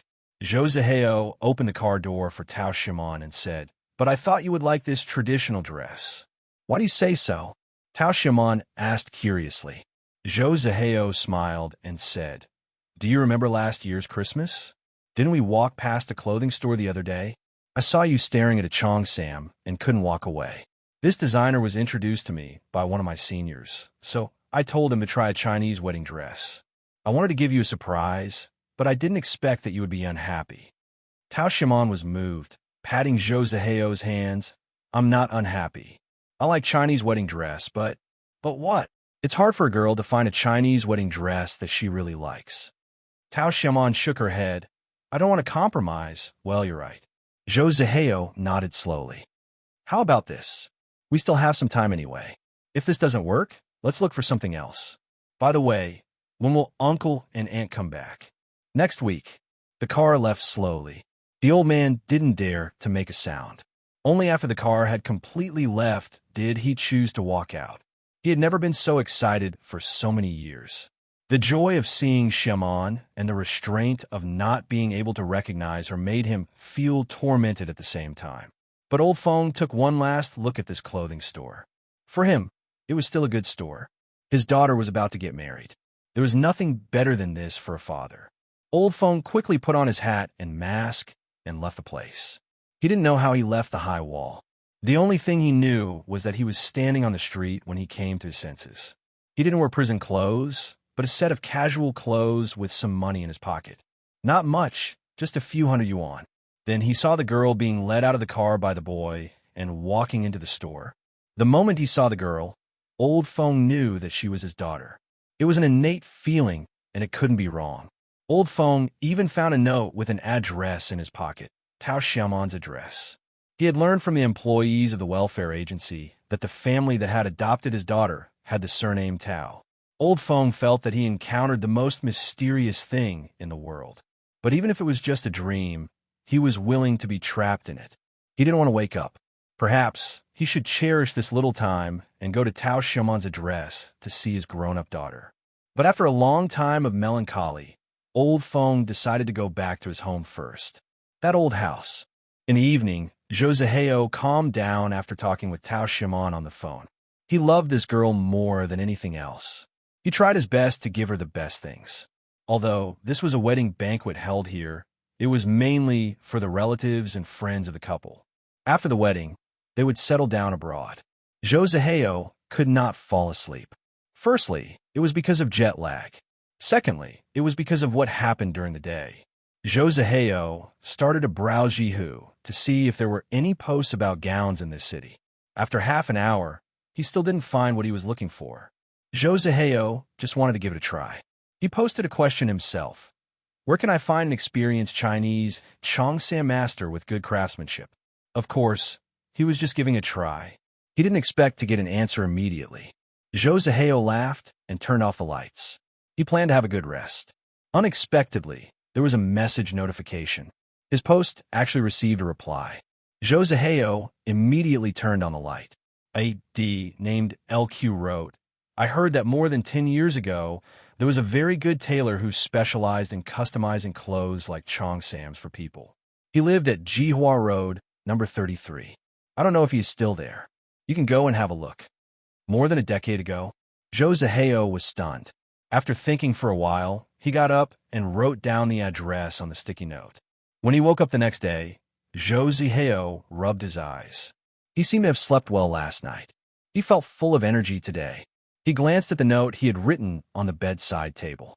After thinking for a while, he called his fiancée. "Hello, Shaman. I have a dinner date with some old classmates, so I can't accompany you this afternoon." Zaheo apologized. "We talked about it last night. It was too late, so I didn't bother you." "Oh, it doesn't matter. You haven't come back for a long time, so you should meet your old classmates. I have a report to finish, so I don't have time to go out today. Be careful on the road, especially when driving. The lanes here are different from those in Los Angeles." Zhou Xiling chatted for a while more before he tidied himself up and drove out. The destination shown on the car's GPS was Jihua Road, 2nd lane, number 33. Chapter 372. The signboard was gone. When Old Feng returned to this old house, he couldn't see the signboard in front of the door anymore. He used to be a tailor, so he partitioned off the living room where he lived and used it as a place to measure and sew clothes for his customers. Because there were still many finished products displayed in the front of the living room, the living space was naturally much smaller. But Old Feng only took care of his daughter when she was still in primary school. Although this space was not big, they could always find a place to play. Although the signboard was gone, Old Feng still found the key in the gap above the iron gate. When he touched the key, Old Feng had a moment of joy. But soon this joy was washed away by melancholy. The lock was still the same, and so was the key. It seemed that nothing had changed. The only thing that had changed was that there was no one living here anymore. No one had come here, and Xiaoman might not come back either. Sitting on the dusty old leather sofa, Old Feng looked around the room and the clothes hangers with complete sets of clothes on them. They were like bushes of grass. Old Feng suddenly burst into laughter. He remembered what happened when Xiaoman was still a child. He remembered that his daughter always hid behind those clothes. You didn't know when she would suddenly jump out from somewhere and rush to you. In this small and narrow space, his daughter used to ride on his shoulder, and the father and daughter walked through every inch of this small house. And there were some shallow scratches at the corner of the corridor of this small house. They were scratched every half a year. Old Feng squatted here and touched these scratches. These were made by him, which proved that Xiaoman had grown taller. Old Feng didn't turn on the light all night, although he also felt strange why the water and electricity were not cut off after leaving for so many years. When he turned on the tap water was like dirty water, full of rusty smell. The reason why he didn't turn on the light was that he didn't want people to know that there were still people living here, although it had been more than 10 years, and the people living here had already moved away. When he returned, he bumped into some people he knew back then, but it seemed that they didn't recognize him. Perhaps they never thought that Old Feng, who was not supposed to be here, would be able to walk freely here. But it was better to be careful. But Old Feng made up his mind to clean up the dust in the house and the tools that he used to make a living. He was a tailor. Even though he hadn't touched some things for more than 10 years, he couldn't just throw them away. Everything here was the same as everything he had been able to remember during this period of time. Old Feng was busy until midnight. He fell asleep unconsciously. This was the first time he had a good sleep in the past 10 years. For some reason, Old Feng didn't want to get up when the sun shone on him, even though he had been used to waking up on time all these years. Old Feng looks at the time. It's almost 10 a.m. It was unbelievable. But at this moment, Old Feng heard a knock on the door before he washed his face. This made his heart skip a beat. What kind of person would come back to this place? There shouldn't be anyone here. Old Feng knew that he was able to get out because of the mysterious shop, but he didn't know what happened in prison. Maybe the prison had found out that he was missing, or maybe someone came to catch him. He couldn't guarantee that the shop would be able to protect him forever. Old Feng picked up his tailor's scissors and held it tightly in his hand. He walked to the door of the house. The knocking became louder and louder. He heard a man saying, "Excuse me, is anyone here? Is anyone here?" Old Feng frowned and approached the small hole on the door, wanting to see who was standing outside. Why was he here? Old Feng didn't feel that he couldn't see clearly who was standing outside the door. It was his daughter's fiancé. "Excuse me, is anyone here?" Old Feng gritted his teeth. He knew that it was best if he didn't say anything. Maybe Joseheo would leave, but he couldn't stop himself from saying anything. He wanted to know, he wanted to understand this man, the man his daughter had chosen. What kind of man was he? He wanted to personally experience this young man's character. "Who's outside?" Old Feng said in a low voice. He knew that he was taking a great risk by speaking here. He might expose himself as an escapee, but he had already thrown caution to the wind. His innate instinct as a father was driving him. That's great. Someone is here. Zhou Zihao, who was standing in front of the door, revealed a smile. When I went upstairs, I thought there was no one living here. I didn't expect there to be someone here. What's the matter? Zhou Zihao said to the old door. Oh, here's the thing. Are you the tailor here? I heard there was a tailor here who was very good at his work. I'm going to get married, so I want to find a good tailor to make a good wedding dress for my fiancée. You, how do you know this place? I saw it on the internet. Zhou Zihao didn't hide it. Actually, this place is too remote. It doesn't even have a shop sign. If someone didn't mention it on the internet, I wouldn't have found it. On the internet? Strange. Old Feng frowned as he sensed something. However, he took a deep breath, gritted his teeth, and opened the wooden door. He looked at the young man outside the iron gate and said indifferently, Come in first and we'll talk. Okay. Zhou Zihao walked in with a trace of expectation. As soon as he entered the door, he saw a variety of Chinese clothes in the living room. There was also a workbench set up here, a very old-looking sewing machine, some rulers, needles, scissors. Zhou Zihao grew up overseas and rarely came into contact with these things that seemed to exude the smell of age. They were like old silhouettes, spreading out in his line of sight one by one. What's your name? Zhou Ziling asked politely. Old Feng looked at Zhou Zihao and sat down. My surname is Zhou. When Old Feng said this, he apologized to his brother in prison and temporarily borrowed his surname. Master Zhou. Zhou Zihao was stunned and then smiled. I didn't expect that we have the same surname. My surname is Zhou Zihao. Zihao, Zihao, Zhou Zihao.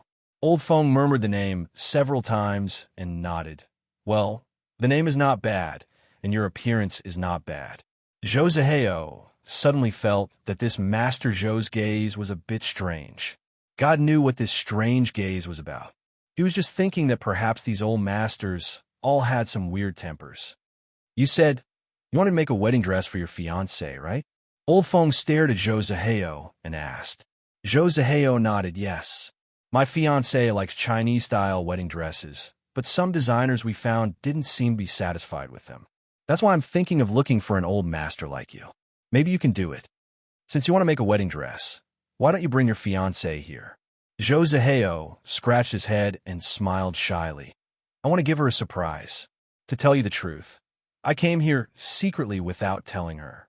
I don't want her to be unhappy if she doesn't like it. Old Feng stared at Zhou Zihao for a while and nodded. Well, you're not bad. Zhou Zihao felt that he had seen this gaze somewhere before. It was similar to the first time he met his fiancée's parents, uncle, and Annie from the Tao family. By the way, old master, do you have any pictures or something like that here? In order to avoid embarrassment, Zhou Zihao hurriedly said, I want to take some back and see if my fiancée is interested in them. I mean the pictures of the wedding dress? You should have them. Is it convenient? Wait for me. Old Feng nodded and walked to the front of the workbench. But after thinking for a while, he didn't take out the old album. Instead, he sat down and took out a piece of paper. After pondering for a while, he used a colored pen to draw on the paper. After a while, Old Feng took the manuscripts to Zhou Zihao. This is the style. Take it back and let your fiancée have a look. If she likes it, you can come to me. Well, I will. Zhou Zihao glanced at it casually, but he felt that there was nothing special about it. Or maybe he didn't know much about it. But I have a condition. Old Feng said slowly. If you want me to make a wedding dress for you, you have to come by yourself next time and don't tell anyone where I live. This. Zhou Zihao was stunned. He muttered, Master, let's make it clear.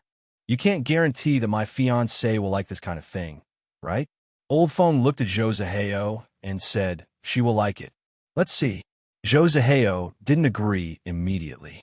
Old Feng said, remember, if you want to find me, you have to come to this place alone and don't tell anyone where I live. Otherwise, you won't find me again. Zhou Zihao didn't care. Sure enough, these old men and old masters all had weird personalities. After the last day of August, the city became sunny again a few days later. It was said that there was a typhoon and rain a few days ago. It was rare to have such good weather. For the freshmen who were about to start school, it was like a good omen. The girl walked out of the station with a big luggage bag. She saw many young people with school signs standing there. They should be the seniors who helped the freshmen. But she didn't ask them immediately. Instead, she walked to the third exit and stood there quietly, as if she was waiting for someone. The little girl looked around, and her gaze suddenly stopped. Her lips moved slightly, revealing a trace of surprise. She didn't wait for the person she had promised, but another person she didn't have an appointment with, an unexpected person. It was a young guest who came to her family's holiday house during the summer vacation. Louis saw Luaccio at the third exit. Chapter 373. But when Luaccio walked in front of her, the girl nodded hurriedly. Subconsciously, she was in awe of this young Mr. Luo. Do you need help? Luaccio sized up the girl. It was not easy for a person to come to this strange city with a heavy luggage bag and even a suitcase. No, it's not heavy. I can carry it myself. Louis Yun waved her hand. Luaccio didn't insist, nodding. I'll take you to school. You can take the bus there. Then you need to remember the transfer station. It's only 2. It won't be complicated. You can go back to the station by the original route, so it's convenient for you to go home. The girl nodded hurriedly. Mr. Luo was always straightforward. He walked in front while she walked behind. When Luaccio found that the girl couldn't keep up with him, he slowed down.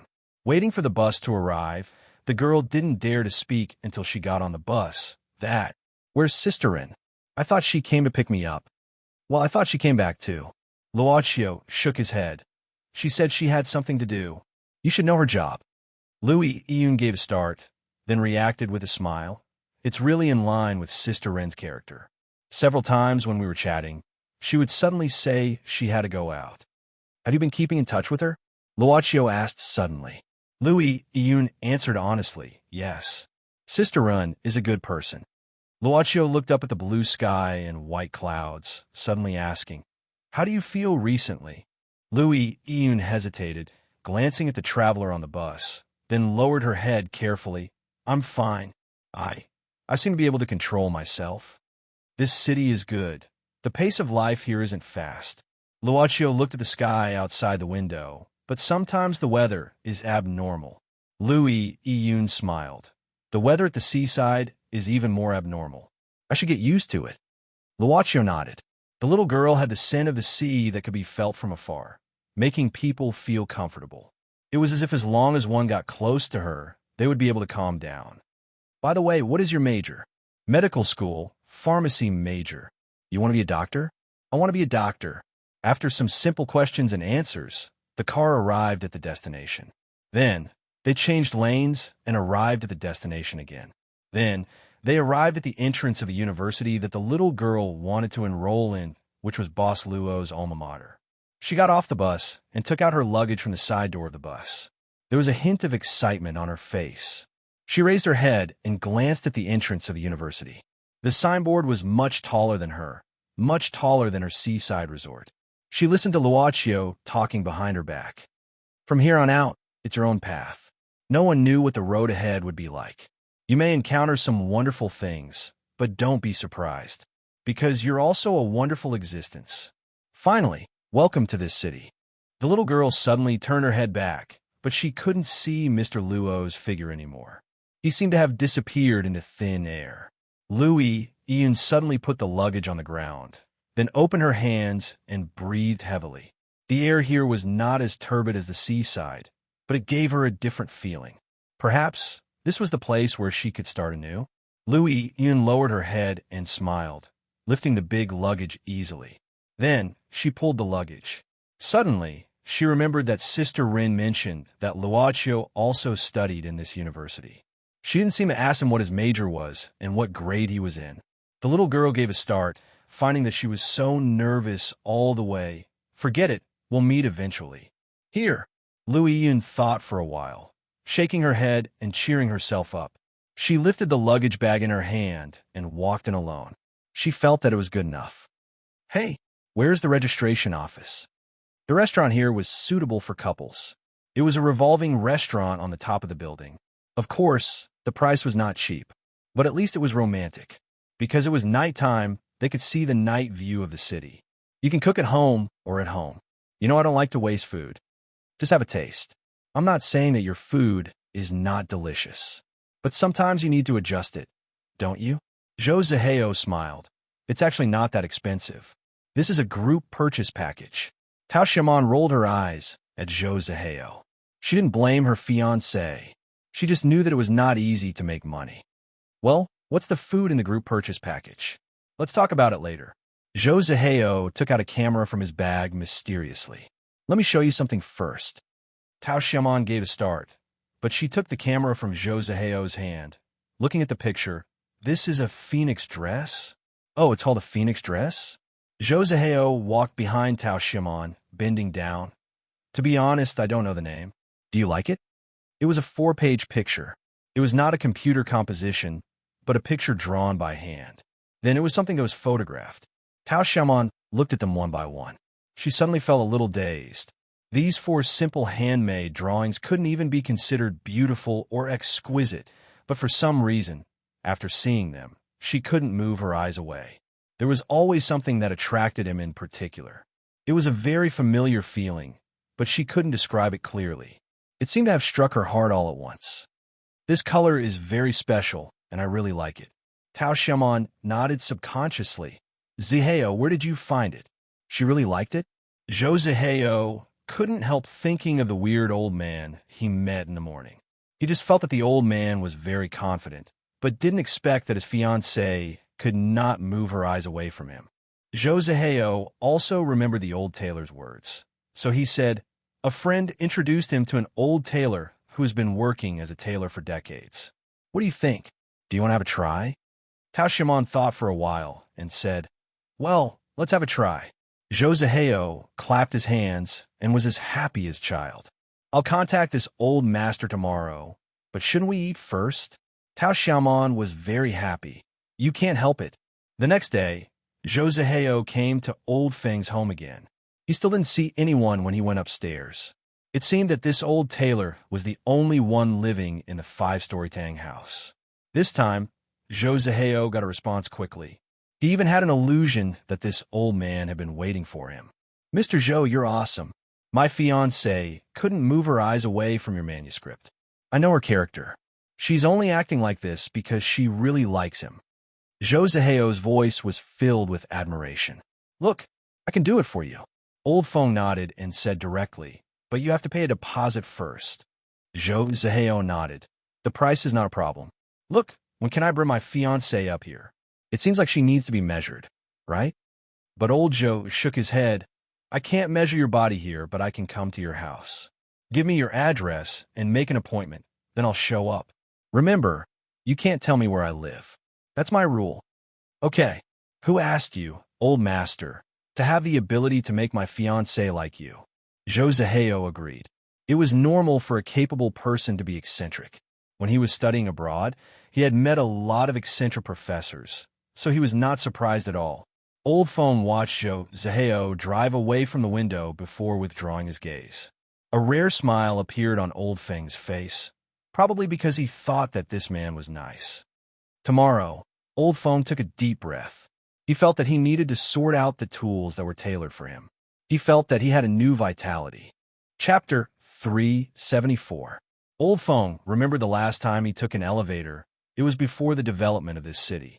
At that time, the elevators were not as advanced and quiet as the ones he was seeing now. The 27th floor was not a short distance. There is still some time left. Old Feng looks at the steel plates inside the elevator. It was smooth enough to reflect a person's figure. Old Feng had tidied himself up many times before he went out, but he couldn't help looking at that vague figure. He adjusted his bow tie and tried to see if his hair was messy. He had never been so nervous before. When the elevator rang, Old Feng took a deep breath and put on a mask that could be bought from an ordinary pharmacy. He adjusted his newly bought glasses and walked to a house and pressed the doorbell. He seemed to be able to hear the sound of his own heartbeat. It was very clear. He clenched and relaxed his fists. He didn't know if his hands were wet. This short wait felt like time had been slowed down infinitely until the door was finally opened. "Ah, Mr. Zhou, you're on time." Zhou Zihao opened the door and looked at the old man. "Why are you wearing a mask?" Old Feng said in a hoarse voice, "I caught a cold, but it's okay." "Zihao, is the old man here?" Tao Xiaomon also appeared behind Zhou Zihao. She looked at the old master with a smile and tilted her head slightly. She had an indescribable feeling. "Don't just stand there. Come in," Zhou Zihao said. Tao Xiaomon nodded. "Are you Mr. Zhou? Have a seat. I'll get you a cup of tea." "No, it's fine," Old Feng said in a low voice. "My throat is uncomfortable. I'll drink less today. I'll leave after the measurement." Tao Xiaomon didn't care about that and welcomed him with a smile. Zhou Zihao pushed her from behind and said, "It took me a lot of effort to find this old man. Don't embarrass him." Tao Xiaomon rolled her eyes at her fiancé. She looked back at the old man and found that he was staring at her. When their eyes met, he moved his eyes away and began to organize the leather case in his hands. "I haven't seen these old-fashioned things for a long time." Tao Xiaomon was a bit absent-minded. "Right? It's very interesting." Zhou Zihao smiled. "You don't know, there are more in this old man's house. I don't want to leave. It's old-fashioned."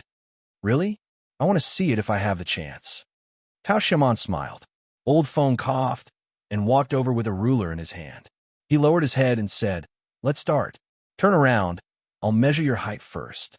Tao Xiaomon turned around. Old Feng slowly bent down and put down one end of the ruler. He seemed to be very attentive, his fingers pinching the scales on the ruler inch by inch, looking at the numbers one by one. Then he wrote down one word with great effort. "Open your arms. I'll measure your sleeves." Tao Xiaomon opened her arms and smiled at her fiancé.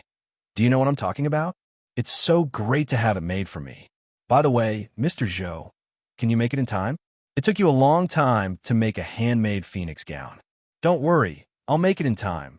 Thank you for your hard work," Tao Xiaomon said gratefully. She knew how long it took to make a handmade phoenix gown. As a businessman, he would give such an answer to a customer's question.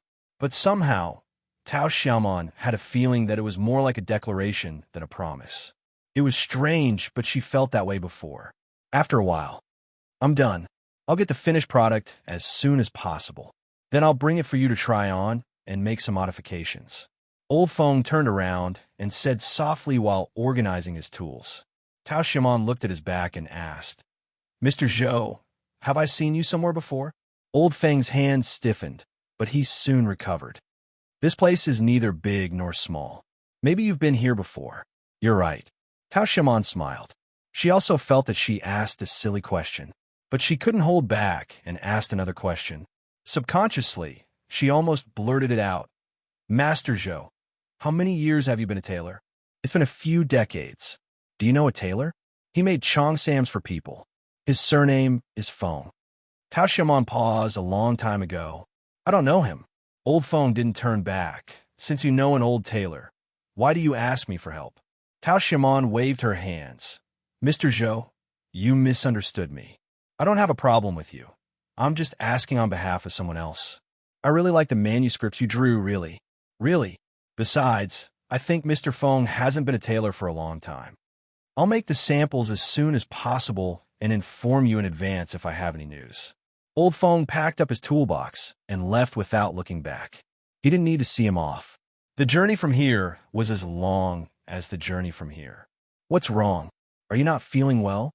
Looking at Xia Man, standing alone on the balcony overlooking the city, Zhou Zihao gently hugged her from behind. "Nothing. I'm just thinking about something," Tao Xiaomon said softly. "Are you still thinking about Mr. Zhou?" "Kind of. I don't know if his products are good or not. Is it like what the designer said? Girls who are close to their wedding are nervous." Zhou Zihao rested his head on Tao Xiaomon's shoulder and asked, "You're absent-minded these days. You're nervous?" Tao Xiaomon shook her head. "Zihao, what will you do if I hide something from you?" "Well," Zhou Zihao thought for a while. "What else do you want to hide from me? You've told me that you were adopted by Uncle Tao since we met. But you don't know what happened before that, do you?" "I'm not interested in that," Zhou Zihao said.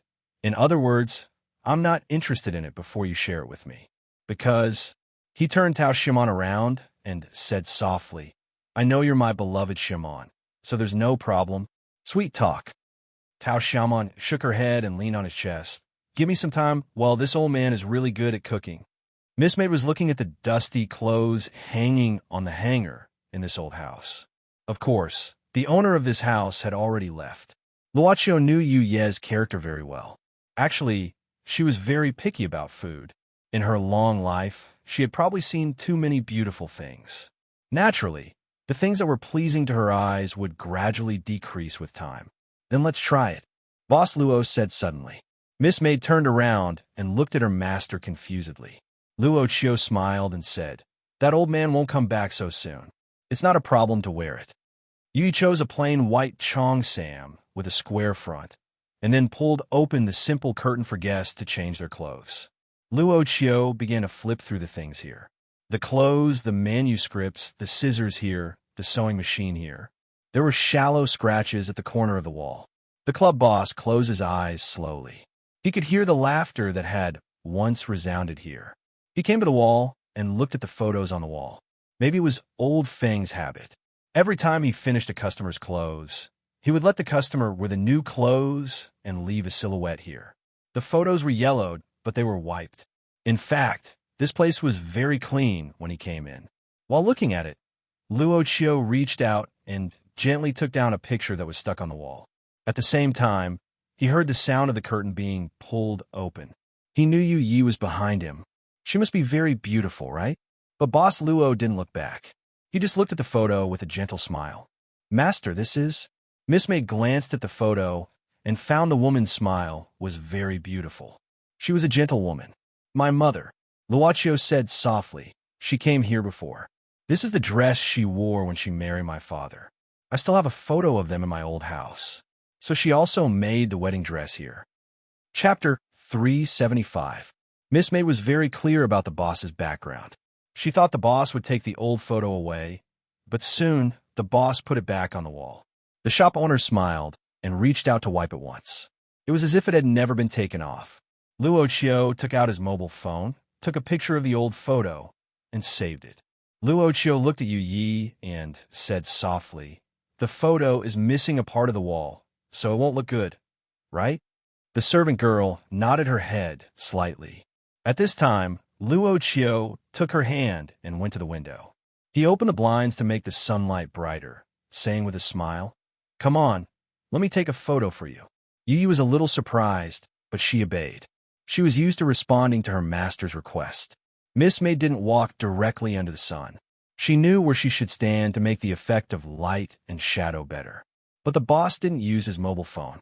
He turned over his hand, and a walnut-colored wooden box appeared in his palm. It was a collectible taken out from the club's warehouse. He opened the box, and inside was what the boss wanted to use, a camera.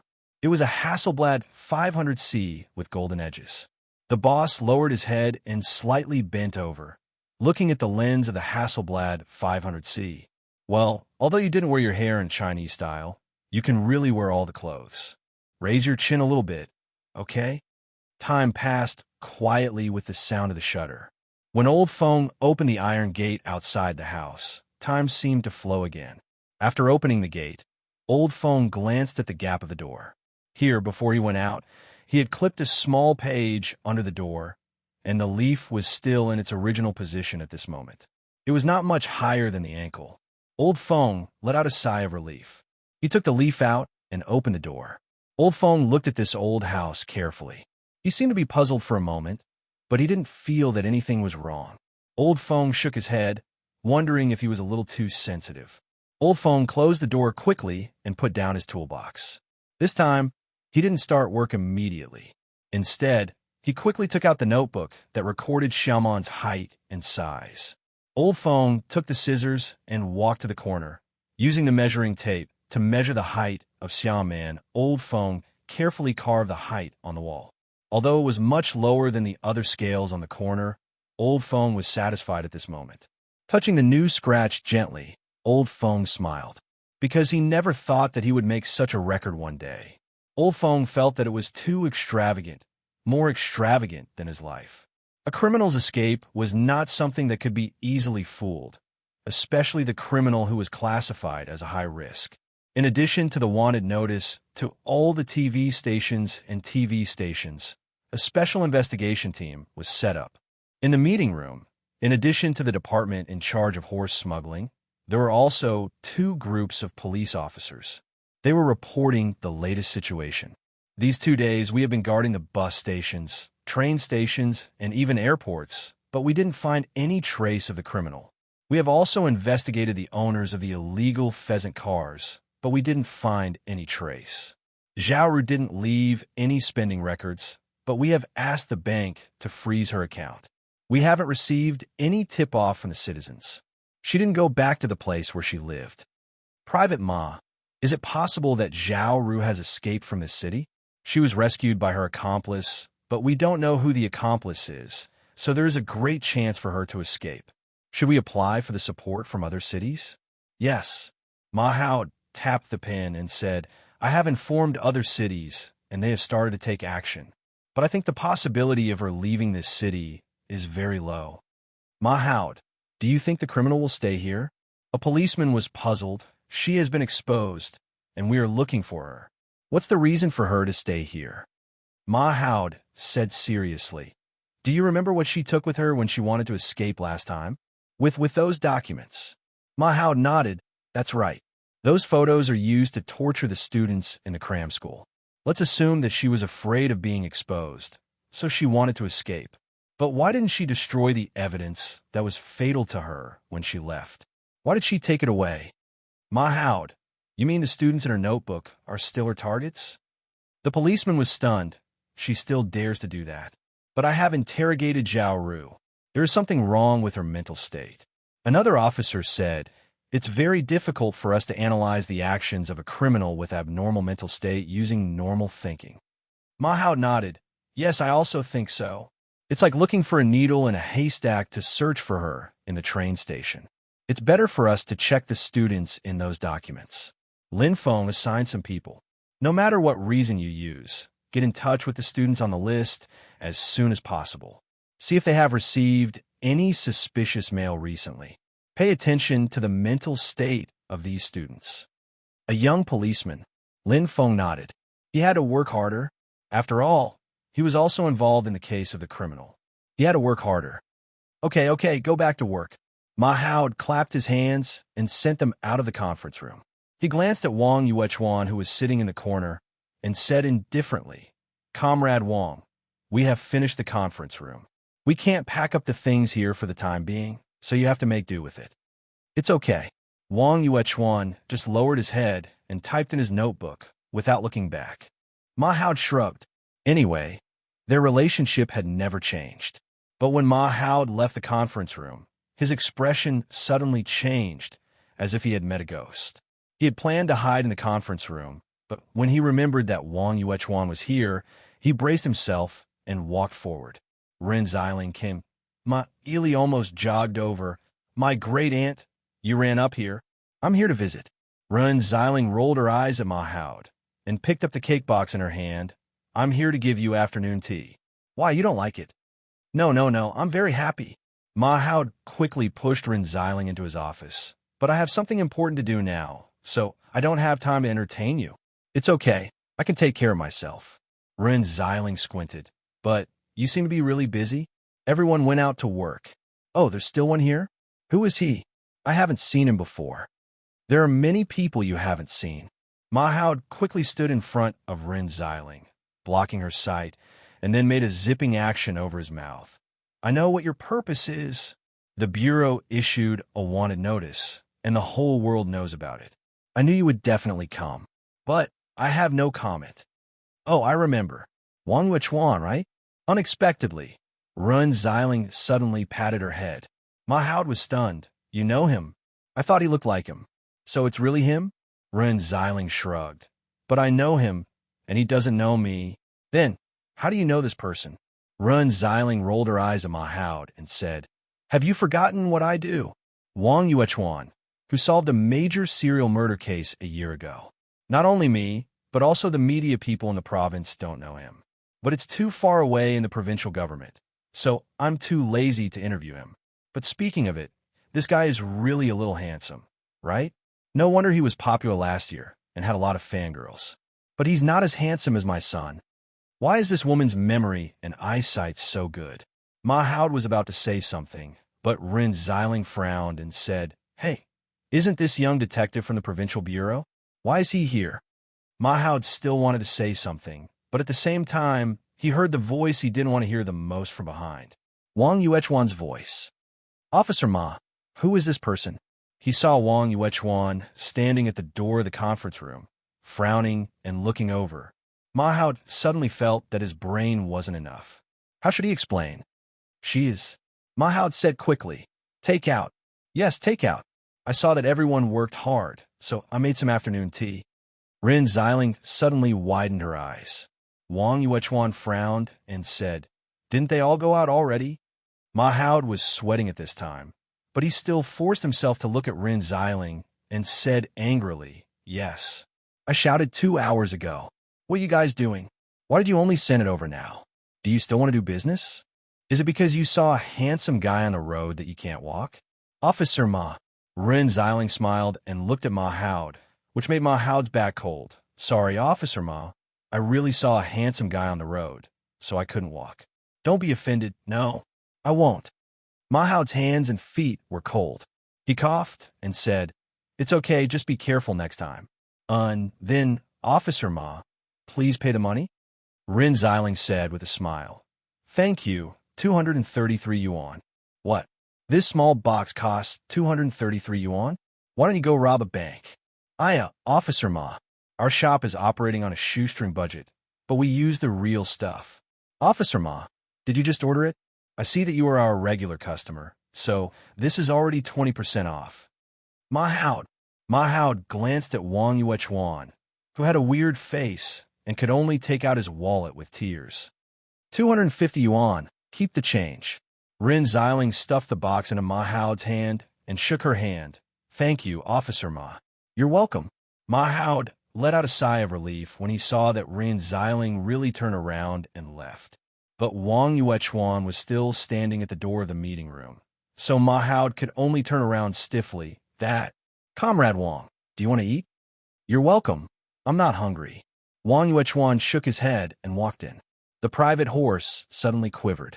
He raised the box high and wanted to throw it on the ground, but he quickly stopped. 250 yuan. He didn't want to waste it. But immediately, Ma Hao received a message from Rin Xiling. I know where Zhao Ru is. A burst of black smoke rolled into the club. After it took shape, an old witch's face was revealed. Black Soul number 18. Black Soul number 18 glanced at the lobby of the club, but found that the boss was not here. Only Miss Yu was wiping the cups at the counter, while the other tenant was still sitting quietly in the corner. Number 18, what's the matter? He's not here. Yu said indifferently. Black Soul number 18 nodded. Miss Yu, it's the same if you're here. This is the information of the potential customers I've found these days. Black Soul number 18 took out 3 information cards. You're as efficient as before. Yu nodded. Put them down. I'll give them to the owner when he comes back. Yes, Mississippi. Black Soul number 18 nodded respectfully. Then I'll continue to look for new potential customers. Go ahead. Miss Maid waved her hand. Black Soul number 18 didn't say anything, but curiously turned around and asked, By the way, Miss Yu, the new Black Soul envoy I met last time isn't here? You mean Tei Inzi? Yu smiled. You should be fine now, don't worry. Who would believe Miss Maid's words? Black Soul number 18 shivered and flew out of the club at once. The sound of a gavel was heard. Don't get me wrong, there was no gavel here, it was just a pair of slippers. Tei Inzi sat upright and heavily patted the slippers in his hand. In the prisoner's activity room, when the bowstring sounded, the arrow flew out and hit a few small trees. At that time, the entire camp was filled with cheers, causing Ning to break out in a cold sweat from fright. At this time, guess what happened? What happened? Among the group of old prisoners, someone hurriedly asked, although he was curious as to why Old Feng, who had been living a peaceful life all these years, suddenly became active these days. Old Feng's storytelling skills were really good. It was the romance of the 3 kingdoms. Well, water. Tei Inzi coughed. and a cup of water was brought to him. Tianzi moistened his throat and heavily patted the slippers in his hand. Bang! But at this time, Zhou Xiaoquan hurriedly walked in and came to Tianzi's side, shouting, "Brother, Fatty Zhang is here for you." "Which Fatty Zhang? I haven't mentioned Wenhou yet. Let's talk about it later." Tianzi snorted unhappily. "It's Fatty Zhang in the next cabin," Zhou Xiaoquan said in a cold sweat. "Brother, don't tell me you've forgotten that you've stolen 6 cigarettes from Fabsi yesterday. He's Fatty Zhang's follower." Although he didn't know what kind of stimulation this brother had suffered these days, he seemed to have lost his mind. However, Zhou Xiaoquan swore that he had never known that this old man was so ferocious. He had hidden his strength so well. He knocked Scabby Sand down in a blink of an eye. Could it be that he turned his grief into strength? Which one is old phone? Come out. I promise I won't kill you. Chapter 376. At the door of the activity room, a man who was taller and stronger than the others was standing there with his arms crossed. Although he couldn't be described as a ruler, the tall and strong man in front of him indeed had such a high status. There was a scar on the left side of Fatty Zhang's cheek, and his arms seemed to be thicker than the thighs of the prisoners here. "Kid, you don't know the immensity of heaven and earth. Old Taoist, am I someone you can mess with?" Tianzi didn't move. He calmly picked up the cup and took a sip. He didn't look at the other party directly. Fatty Zhang sneered and then walked in. He was not alone, but followed by 3 other young and strong guys, one of whom was Scabby 3. Seeing these people walking towards him with ferocious faces, Zhou Xiaoquan hurriedly waved his hand and said, "Boss Zhang, let's talk about the past. My brother is in a bad mood recently. Why don't I apologize to you on his behalf? I'll pay for your loss. I'll pay for it. Don't worry, I'll pay for it." Fatty Zhang sneered, pointing at himself, and said, "I'll pay for it, and I'll save face. This old man hit my people, which means he hit my face, so I'll pay him back." With this, Fatty Zhang pushed Zhou Xiaoquan away with one hand, and then easily grabbed the collar of the little old man in front of him, lifting him up from the stool. Old fool, did you take the wrong medicine? How dare I mess with you? If you know what's good for you, you better put me down and then kneel down and kowtow in front of me. Then I'll forgive you generously." Tianzi yawned. Fatty Zhang didn't get angry, but laughed out loud. "Did you hear that? This old man really has a problem with his head. Haha, I'll see what you can do." With this, Fatty Zhang released him, and then clenched his fists, his knuckles cracking. "Don't say that I don't respect the old. I'll give you a chance. Come on, one-on-one. Okay, roar. Kill him." All of a sudden, the 3 people that Fatty Zhang brought over immediately started to make a ruckus. For the prisoners here, life was both simple and boring. Some games that could regulate the excessive secretion of hormones were very good for relieving the restlessness in their hearts. Tianzi scoffed. With his hands behind his back, the corners of his mouth drew a slanted arc as he said indifferently, "Let me, your grandfather, give you 3 moves." "Oh." Fatty Zhang seemed to be amused. He widened his eyes and said, "Did you hear that? Did you hear that? This old man is really King interesting. Then I won't hold back." Seeing Fatty Zhang take a step forward with a sneer, Zhou Xiaoquan hurriedly said, "Boss Zhang, don't be impulsive. The prison guards will come." "They won't come. At least, I won't come here before I finish my business." Fatty Zhang shook his head. The 3 men he brought with him hurriedly walked to Zhou Xiaoquan's side and held him down. "Are you ready?" "Old bastard." Fatty Zhang took a deep breath as he raised his fist up high. He was a person who practiced boxing. His body looked fat and thick, but it was full of strong muscles. Ordinary people couldn't bear this punch, let alone a thin and weak little old man. Wait a minute. Unexpectedly, before he could swing his fist, the old man suddenly shouted. Fatty Zhang was startled. He secretly thought that the old man's shout, just now, was a bit scary. He quickly calmed down, raising his eyebrows and said, "What? Are you going to beg for mercy so soon?" Tianzi smiled indifferently and didn't seem to intend to escape. Instead, he picked up the TV remote control on the table.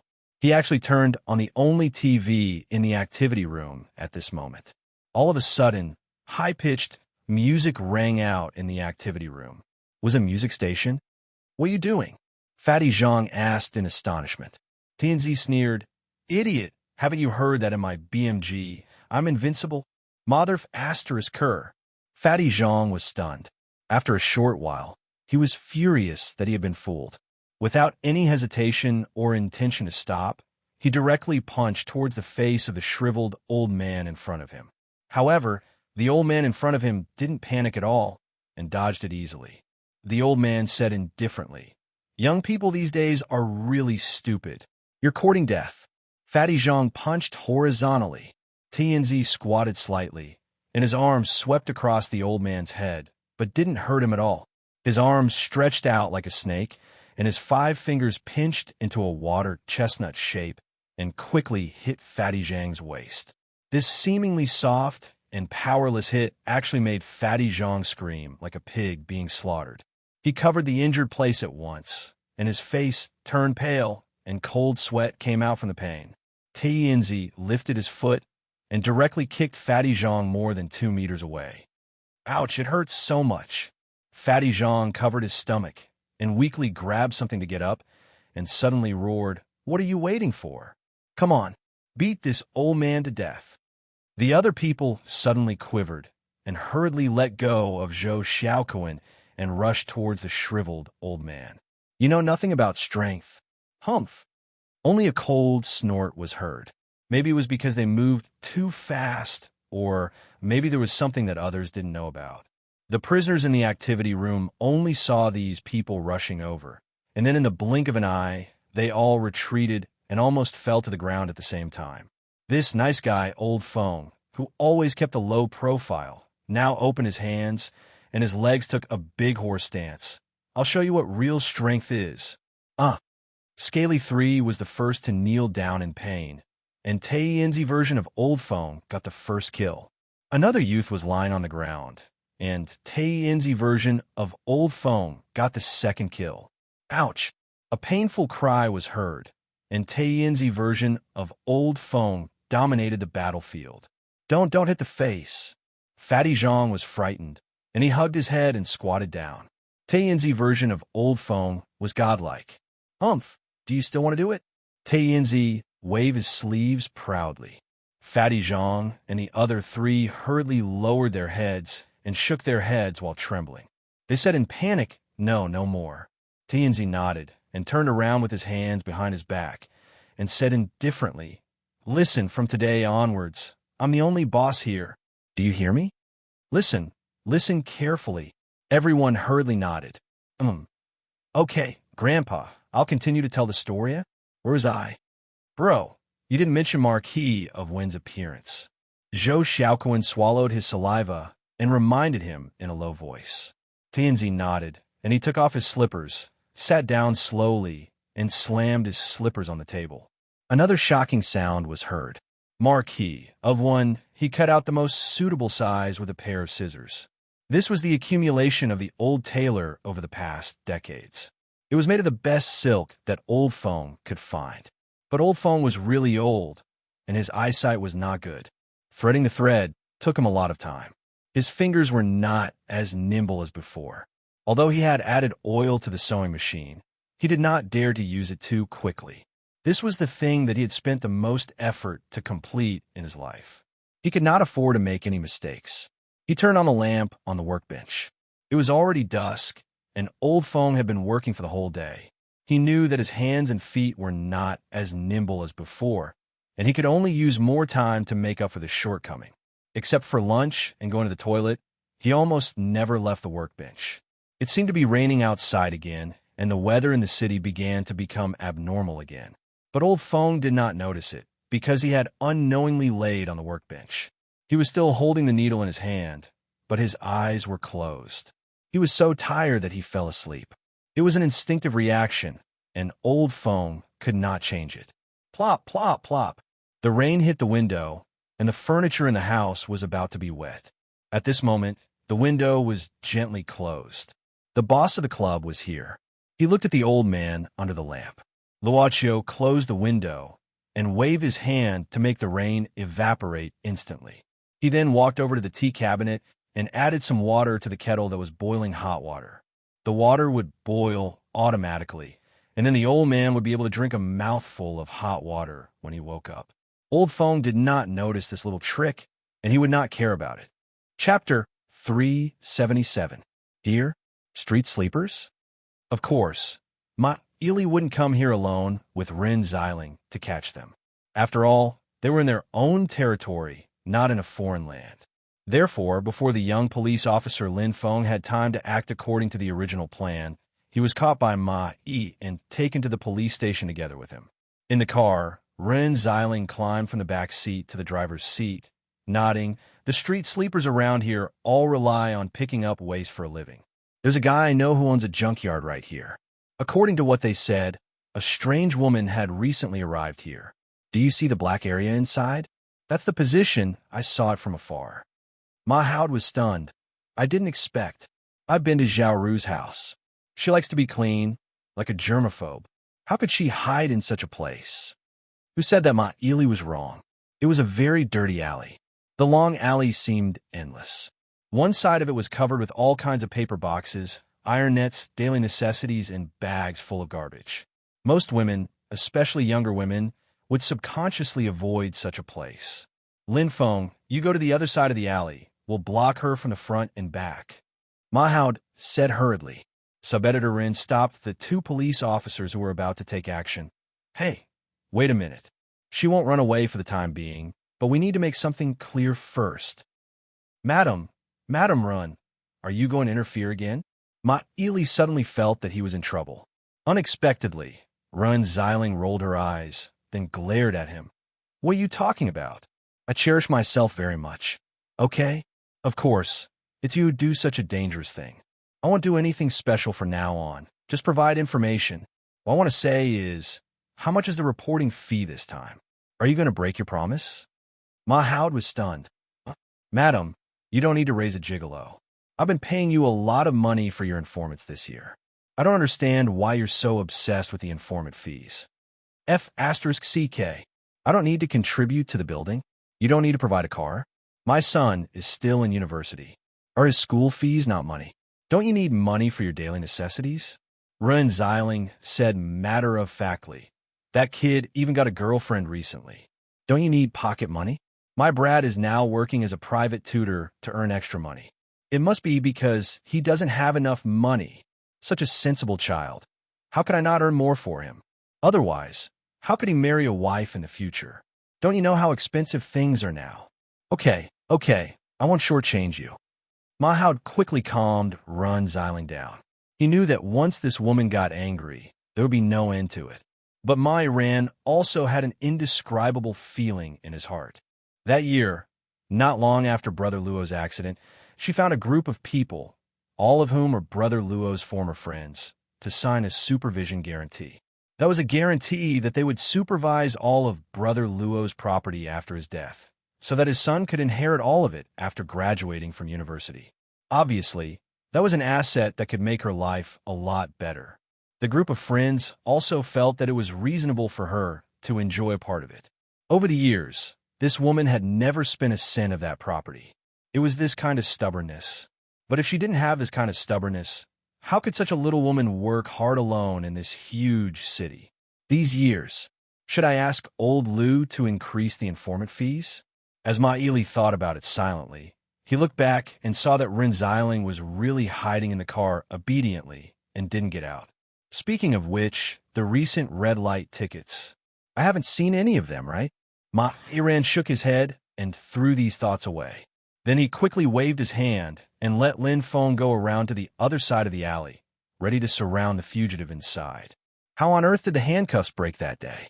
Zhao Ru had been thinking about this question. Of course, when she woke up in the special ward, she didn't think about it carefully. She just saw that a policewoman seemed to have fainted sitting on the chair in the ward. The door was not locked, and there was no one outside. She could even leave the hospital easily. But until now, she still couldn't figure out who had helped her. But it didn't matter. The important thing was that she regained her freedom. He hid in the house made of paper boxes all by himself. In this space that could only accommodate one person lying down, there was nothing extra. She hugged her knees and leaned against the wall, but didn't bury her head.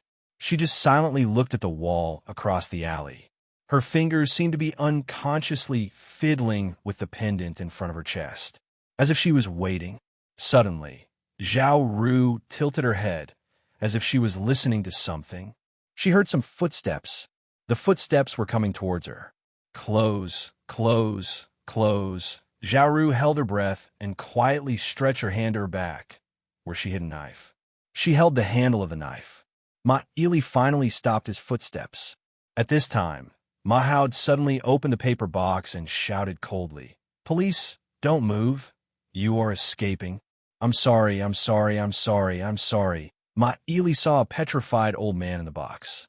He immediately shook his head. But at this time, the box next to him was overturned and fell on him. When he finally got rid of the paper box, he saw a figure running crazily to the other end of the alley in front of him. "Don't run. You can't escape." Ma Haud quickly chased after him and took out the walkie-talkie. "Lin Feng, the criminal is running towards you. You must block him." Lin Feng, who was at the end of the alley, took a deep breath and said to himself, "Come on." He saw a figure lowering his head and rushing towards him at lightning speed. Lin Feng opened his arms. This alley was not wide. With his arms opened, he practically took up more than half of the alley's space. Seeing that this guy was recklessly charging towards him, Lin Feng also pounced forward and directly pushed him to the ground. "Don't run. You can't escape." Lin Feng directly pressed him to the ground and took out handcuffs, handcuffing him with one hand and handcuffing his own wrist with the other. At this time, Ma Haud hurriedly arrived. "Ma Ili, I caught her." Lin Feng raised his head and lifted him up by the shoulder. Ma Ili wanted to praise this guy, but he stopped before he could say anything. "It's not Zhao Ru." "What?" Lin Feng saw clearly that it was not Zhao Ru. It was not even a woman, but a thin, middle-aged man. "You? Why are you running?" Lin Feng angrily slapped the other party's back. The middle-aged man said, "Officer, I saw you. Why didn't I run?" "Why did you run when you saw us?" Ma Haud stared at him. Didn't you come to catch me? I stole a motorcycle a few days ago." The middle-aged man said subconsciously, but he suddenly realized something and covered his mouth. Ma Haud rolled his eyes, and Lin Feng shook his head, looking at the middle-aged man. "We came to catch a woman, not you. But now we have to catch you." "A woman? Is it?" The middle-aged man said, "That woman?" "Which woman?" "I don't know her. She just came here a few days ago. That woman said she didn't want her place and gave it to me." The middle-aged man shrugged. "I saw her place was clean, so I moved here." "But you came before I remembered to clean it up?" "When did it happen?" "Around 3 or 4 p.m. I don't remember." At this time, Lin Feng glanced at Ma Haud and frowned.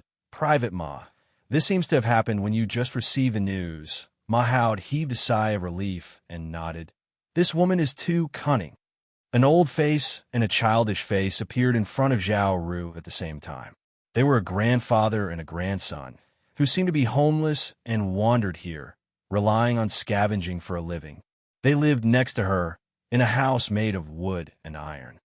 "What's the matter?" The old man smiled. "Miss, I bought some buns today.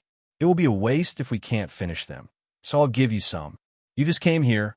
Let's take good care of each other." The little boy took out a small bag from his shabby school bag. His hands were a bit dirty, so he wiped them on his clothes before opening the bag and giving it to Zhao Ru. He smiled shyly. Chapter 378. In the car, Ren Xiling saw Ma Haud and Lin Feng walking back dejectedly. They caught a middle-aged man who looked like a street sleeper. She quickly got off the car. "Oh, why did they catch such a person?" Ma Haud shook his head and said sadly, "Don't mention it. She left before we came. I think she felt that someone was observing her. Maybe she recognized you." Ren Xiling remembered that she did have contact with Zhao Ru. "I've tried my best to be careful. This woman is really powerful." Ren Xiling couldn't help but exclaim, "What should we do?" "There's no other way." Ma Haud shook his head and said, "We can only send more people to check the other settlements of the homeless in the city." Lin Feng was stunned. "Ma Haud, Zhao Ru already knew that we found her in this place. Do you think she will still sneak into other places?" What if we gave up the investigation because we thought she was not in this place, but she actually sneaked into this place? Mahoud rolled his eyes and said, "We can't let go of any possibility. As police officers, we're constantly trying to find even the tiniest clue from seemingly useless work." Ren Xiling patted Lin Feng's shoulder and said, "Your Mahoud is stuffing money into your pocket. Why don't you thank him and invite him to dinner?" "All right, I know of a good restaurant nearby. Let's do it today." Lin Feng rolled his eyes. "And invite you, by the way? Madam, you are so smart." Ren Xiling blinked and said, "Can we take it away? My Luochio hasn't eaten yet." Lin Feng always felt that he might have to eat dirt this month, so he looked at Mahoud sadly. Unexpectedly, Mahoud made a phone call at this moment. "Hello, honey, I won't go home for dinner tonight." "Yes, yes, Lin Feng, eat, eat, eat. You can't be like this." At a later time, when Ren Xiling got home and took off his shoes, he shouted at the door, "Boy, Luochio, Big Boss Luochio, are you there? Have you cooked? I brought some food back for you." Usually, Ren Xiling would not get any response. She was used to it and directly walked into Luochio's room. She saw that Luochio didn't turn on the lights in the room. He only turned on a desk lamp and sat there, looking at a photo album. "What are you looking at?" Luochio closed the album and put it back in the drawer. He said indifferently, "Nothing, just some old graduation photos." Graduation photos. Ren Xiling was a little absent-minded. At her age, she also had memories of her youth. But it didn't take long for her to be absent-minded. "Eat something? There's sweet and sour pork ribs from Jiangnan. Your Uncle Ma's men invited us to eat a big meal." This was one of Boss Luo's favorite dishes. Luochio took it and walked out of the room. "Why did you go to that place?" "Hey, don't mention it." Ren Xiling was a little depressed. She told him what happened during the day, and then said very seriously, "I really stayed in the car. If you don't believe me, you can ask old Ma." "Sleeper." Luochio listened and lowered his head. "Do you think of anything?" Ren Xiling's eyes lit up. "What I think of?" Ren Xiling shrugged. Of course, she didn't think that Luochio would think of anything. Then she sighed and sat down. She held her chin with both hands and said, rather sadly, "My poor information fee. Old Ma is so stingy. He said that he didn't catch the thief, but at least he caught a car thief. He didn't even give me 100 yuan. Is he human? I'll heat up the dishes and make some rice." "You're not full yet," Luochio said indifferently. "How do you know?" Ren Xiling was stunned. "Luochio, do you want to eat or not?" Sub-editor Ren smiled embarrassedly. She squinted at the balcony and took the initiative to say, I didn't collect clothes today. Let me do it." Boss Luo shook his head and took out a few plates. There were so many dishes in a few boxes. He not only knew that Ren Xiling wasn't full, but also Uncle Ma probably wasn't full. At first glance, it was obvious that these were all dishes directly turned upside down. They worked at sunrise and rested at sunset. They were like the components of a city clock that inherited the oldest living time of human beings. Not many people would pay attention to the scavengers who slept here. What no one paid attention to were these small and low components of the city clock. They didn't even know each other's past. The old man who lived next to Zhao Ru said they were abandoned by the city. The old man didn't want to say his name, but only said that they could call him Uncle Mai. But when he talked about his grandson, he proudly introduced him. "This is my Xiao Jun, my grandson." It was almost 9 o'clock in the evening. Uncle Mai took his grandson to a nearby public toilet to take a bath. My Xiao Jun was still in school. It was said that he had received some help from the society. Therefore, when Uncle Mai came back, he brought back a bucket of water, especially for my Xiao Jun to wash his wounds. My Xiao Jun opened the small folding table and sat on a small plastic stool. Uncle Mai lit an oil lamp for him, and he started to do his homework. After a while, some of the other sleepers came over and started to chat with Uncle Mai, who was washing clothes. They talked about what they had seen and heard in the city during the daytime. Zhao Ru suddenly walked out of her cardboard box and came to Uncle Mai. "Uncle Mai, let me help you." No need. I won't let you do it." Uncle Mai shook his head. Zhao Ru smiled. "Uncle Mai, didn't you just invite me to eat buns? I can't just sit around and do nothing." At this time, The few old men who had gathered together all laughed heartily. Although they didn't know why such a young girl came to this place, they were impressed by her beautiful smile. Uncle Mai didn't insist, so he gave up his position and let Zhao Ru do it. At the same time, he knew that the new girl's name was Xiao Ru. It was a little late. Uncle Mai couldn't help asking, "Xiao Ru, you're still young." "Why?" Zhao Ru was drying clothes and said indifferently, "You said that the people here were abandoned, right?" Uncle Mai didn't ask more. The people here all had their past that they didn't want others to know. This evening, his grandson was happier than usual because Zhao Ru helped him with his homework. The elders blamed themselves for not being able to guide their grandson's homework, causing him to be unable to keep up with his grades. Seeing that his grandson was happy, the old man slept soundly. In the morning, Uncle Mai woke up as usual. It didn't matter if the work started later, but the old man had to send his grandson to school, so he got up early. Uncle Mai met two policemen when he came back. They walked towards him, took out a photo, and asked directly, "Have you seen this person before?" The girl in the photo didn't smile, but she was young. She was Zhao Ru. Uncle Mai didn't answer immediately, but frowned. "Sir, what did she do?" The policeman didn't want to say more. "She's a fugitive, very dangerous. We suspect that she's hiding nearby. Have you seen her?" "No." Uncle Mai shook his head. The old man knew how to make himself look natural. "No." This was the old man's answer.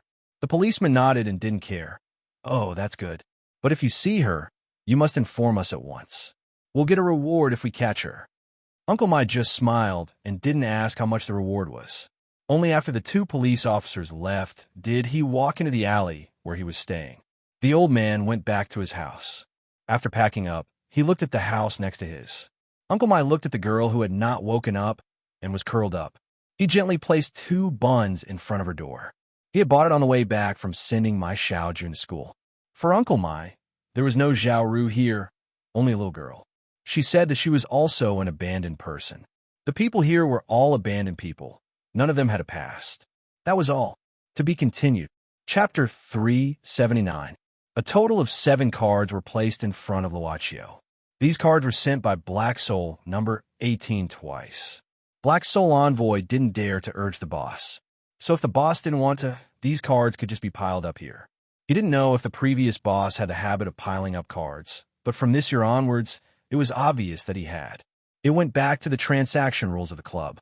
Those were the customers who would walk in by themselves and had the strongest desire to buy. Those who were found by the Black Soul Envoy were the customers who had strong purchasing power. Of course, they could be the customers because they had more or less purchasing power than ordinary people. Once the boss chose the customers, the Black Soul Envoy would take the next step and magnify the customer's desire. But the whole process would be like ding dong sheng. The customers would be in a wonderful state. With a little push, they would be able to meet the requirements of the club. Black Soul number 18 was obviously a veteran among the Black Soul Envoys. She was smart enough to consider that the new boss would pile up cards. So she wouldn't let go of a customer who was about to change qualitatively, because it was also part of the performance. Dai Yukai, Su Zhao, Ding Dong Sheng. Well, Zhao Ru. It was obvious that the names of these 4 people were among the 7 gold cards. One of them was the boss of a cram school who was wanted. One of them was detained by the police. One of them was emotionally unstable, and one of them was a student who had a record of making a deal with a girl he loved not long ago. And one of them was a woman who was hiding in a homeless settlement and was also a fugitive. Of course, there were 3 other strange names. But this old employee seems to be very good at finding as many potential investors as possible for the same thing. This is the usual method of Black Soul number 18. The servant girl who was pouring tea said softly, "The relationship between people, enemies, and 2 sides of contradiction is a spiral. It's easy to drag people into the abyss." Luochio smiled. He suddenly gathered the cards in his hand and shuffled them several times like playing cards. Then he spread them out on the table one by one. He then looked at the servant girl and said, "Come, you pick one." Yu Yi looked at her master in confusion, but she would never not respond to her master's request. Miss May didn't say anything. She reached out and swiped the cards casually. Of course, she wouldn't peek at who was on the cards. It's like a game of leaving decisions to chance. Miss Servant Girl directly picked up the middle one and turned it over. Yu glanced at it and then softly said the name displayed on the Gold MasterCard. Zhao Ru. Luochio pushed the table and the chair away. Then he stood up and took the gold card from Yuye's hand. He chuckled and said, "We can't neglect our old employees who are working so hard. We need to respond." Tainzi was sunbathing on the prison field. His feet were stretched out, and there were people on either side of him gently massaging his thighs. Behind him, Scaly 3 was massaging his back. Tainzi, who had been promoted to the boss of Cabin 18, was eating a watermelon, which was presented to him by one of his subordinates. Who knew how this habit came about? Tainzi only cared about the tributes. Use more strength. Didn't you eat? Didn't you drink milk? Do you want me to ask Fatty Zhang to squeeze some milk for you? Humph. While this Black Soul envoy was living like a local tyrant, he didn't know that outside the high walls, there was a real Black Soul big boss coldly observing him. It seems that he is not a threat. Black Soul number 18 glanced at him casually. Then she shook her head and disappeared quickly. As an old employee, it was not strange for her to pay attention to the newcomer. Black Soul number 18 was almost certain that this new messenger couldn't threaten her position, even though her previous position might no longer exist after the change of master. When Black Soul number 18 was about to continue wandering in this city to find more potential customers, she suddenly stopped. After stopping, Black Soul number 18 crossed her hands and stuck them in front of her body. Her expression became extremely focused. At the same time, a card emitting a faint white light appeared out of thin air, slowly falling in front of her. This was the information card of potential customers. When the card slowly fell to the level of her eyes, Black Soul number 18 lowered her head and respectfully stretched out her hands to receive the card. The moment the card was in her hands, it turned into a pitch-black color. Black Soul number 18's eyes suddenly brightened. Finally, one of the 7 cards got a response, so her efforts were not in vain. After receiving this black card, Black Soul number 18 looked back at the high wall of the prison, giving a disdainful sneer, and then left this place. Boss Feng, is this strength appropriate? Scabby 3, who was knocking on Zhang Tai's back, said with a flattering smile. But Tianzi suddenly shuddered, sitting up at once. He felt that someone was peeping at him. Is it the master? Is the master unhappy with my action here? The more Tianzi thought about it, the more he felt that it was possible. His face changed slightly, and he stood up without saying a word. He lowered his head and walked to the cabin where he lived. He didn't even answer the questions of the underlings behind him. Seeing this, Fatty Zhang slapped Scabby 3's head, scolding, "Scabby 3, did you annoy Boss Feng?" I didn't. No? If you didn't, why did Boss Feng suddenly change his attitude? Tell me, did you do something wrong? I really didn't. Fatty Zhang, don't hit Scabby 3. It's none of his business. At this time, a voice came from Fatty Zhang's back. It was Zhou Xiaoquan's voice. Fatty Zhang knew that Zhou Xiaoquan had a good relationship with Old Feng, so he said with a smile, "Brother Zhou, you are here. Do you know why Boss Feng is unhappy?" Fatty Zhang felt that this old man who had been in prison for more than 10 years must be a peerless master. Fatty Zhang would be released after 2 or 3 years, so he wanted to seize this opportunity. If he could learn some skills from this old man, he would be a dragon in the sea after he was released. Of course I know why my brother is unhappy. Zhou Xiaoquan shook his head and sighed. Don't be fooled by my brother's appearance. He wasn't like this before, but he was stimulated recently, so he became abnormal. Fatty Zhang picked up a piece of watermelon and swept the chair. Brother Zhou, come, sit down and eat the watermelon to moisten your throat. Let's talk slowly. Why had Zhou Xiaoquan been treated so politely by these prison bullies? All of a sudden, he felt as if he was floating. He couldn't help but say, "This brother of mine is doing all this for his daughter." Daughter, let me tell you something. My brother actually has a daughter outside. Zhou Xiaoquan slowly told a lot of stories, and finally sighed. My brother's daughter doesn't want to see him, so I'm afraid they won't recognize each other in this life. My brother is suffering in his heart. How can he not be like this? What are you doing? What's wrong with me? Brother Zhou? Fatty Zhang looked around blankly. F CK, Scabby 3. What are you doing? Why are you crying? Boss, aren't you crying too? Fatty Zhang hurriedly wiped his face with his sleeve, then stood up and sighed. I didn't expect Master to have such a heart-wrenching story. He looked at the direction where Taiyinzi left and patted his chest hard. Master, don't worry. Your business is my business. I'll definitely let your daughter come to see you. Master, don't worry. Zhou Xiaoquan was stunned. He didn't ask how Fatty Zhang was going to help, but asked curiously, well, when did you become my brother's apprentice? Chapter 380.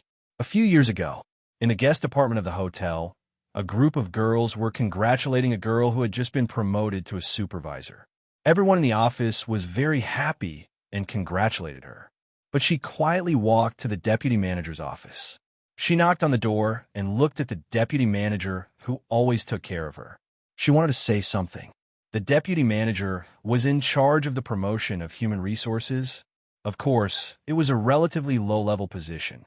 At the management level and above, this deputy manager had nothing to do with it. But the deputy manager seemed to know the reason why the girl knocked on the door and came in. So he said apologetically, Xiaoru, don't be discouraged. You will have another chance next time. Didn't we agree? The girl lowered her head and her hands unconsciously grasped the corner of her clothes. Alas, in fact, I also wanted to promote you. The deputy manager shook his head. The girl in front of him was very hard-working and responsible. Her work was also very good. Then, according to the company's regulations, your education is not enough. The deputy manager shook his head and said, you meet all the requirements, except for this. Her work is not as good as mine, and her experience is not as good as mine. Is it because of a diploma? The deputy manager shook his head and sighed. Some of the company's regulations are rigid, but you have been working for many years. Why don't you choose to increase your value? If you're only an adult college student, as long as you are willing, you will have a chance.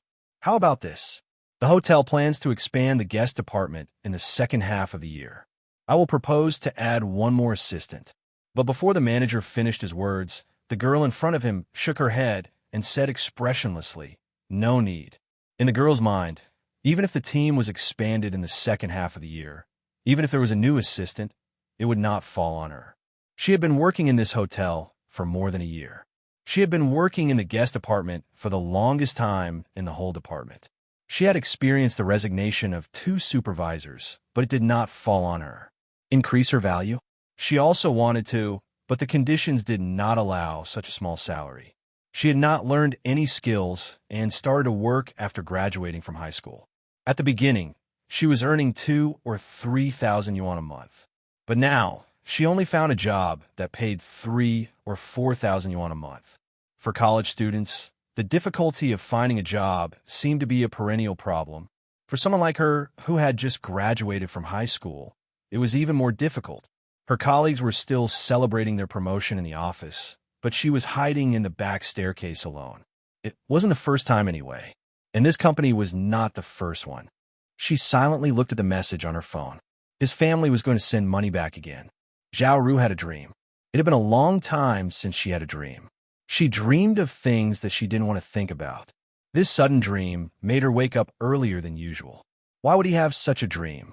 It shouldn't be. This caused her to be unable to calm down, even when she woke up.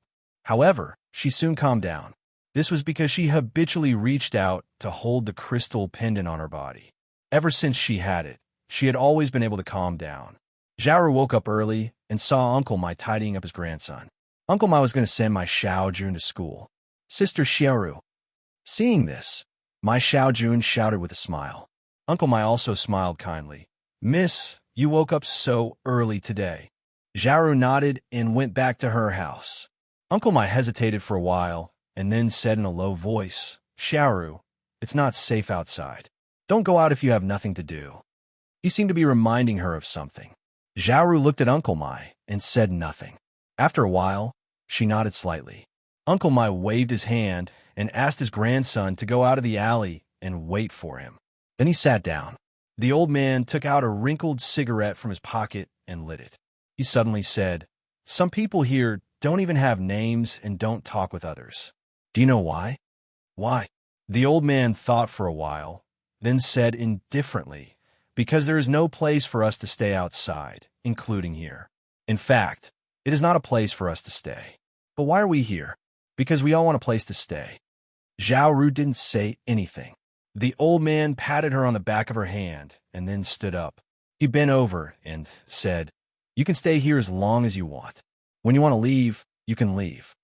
The old man was going to send his grandson to school. For the old man, this was probably the most important thing in his life. Zhao Ru stayed in the house alone for half an hour. She put on the hood of her clothes and left from the other side of the alley with her head lowered. She didn't know that there was a wisp of black smoke that ordinary people couldn't see following her. Officer Ma felt that he was going to explode, of course. It was not because the minesweeper failed again, but because the fugitive had escaped for a whole week and still nothing was found. Could it be that this person can turn invisible?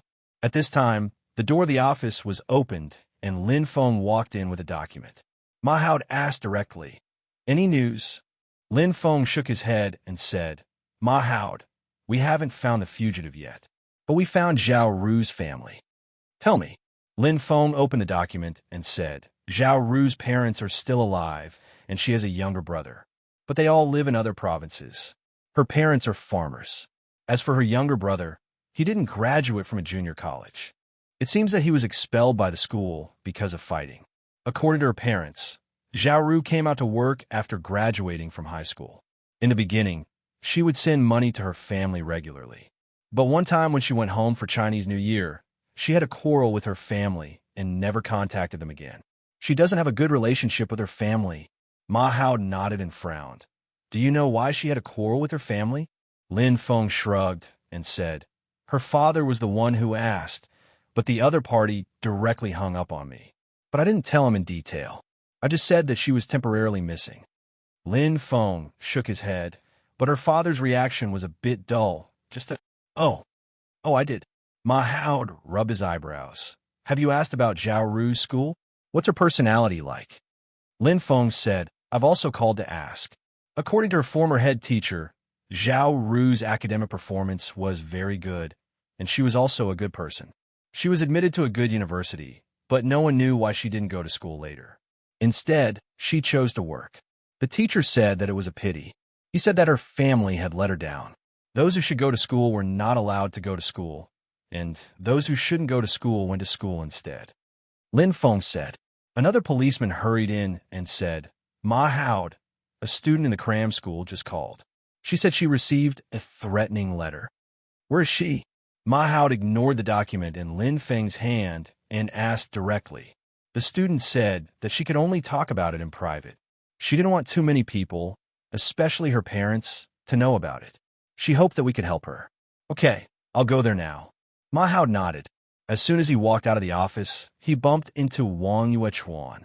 Ma Yu looked at this guy and felt that he was like a police dog. It seemed that he had smelled something, so he walked out of the meeting room opposite him. Sure enough, before Ma Hao could say anything, Wang Yuechuan said, "I heard your conversation. Officer Ma, I'll go with you." Ma Hao thought for a while and agreed. They left the police station together with Lin Feng.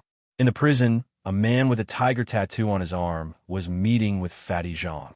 "Boss, why are you in such a hurry? Don't you have enough money?" The strong man asked directly. "Idiot." Fatty Zhang rolled his eyes. "I tried so hard to send you a message to ask you to meet me. Do you think it's only because of money? Although the things here are illegal, it's still enough." The strong man had to scratch his head. "Then what's the matter?" Fatty Zhang moved closer and whispered, "Listen carefully. If you miss a word, I won't let you go." The strong man patted his chest and said, "Boss, your business is my business. If you didn't take me in those days, I would still be stealing manhole covers on the street." Fatty Zhang nodded and said seriously, "Listen, Changzi, you go to see a man named Zhou Xiaoping first. He lives in. After you see him, ask him to take you to find a woman. Then you bring the woman here." The strong man, Changzi, scratched his head. "Hey, boss, is there a man named Zhou Xiaoping among the prostitutes we know? That's not right. The couple's room hasn't been open this month. Boss, you can't wait anymore?" "Changzi, do you know what I want to do now?" "What?" Chapter 381. Gradually, Black Soul number 18 found that the man in front of her was not easy to tempt. There was some kind of power protecting her.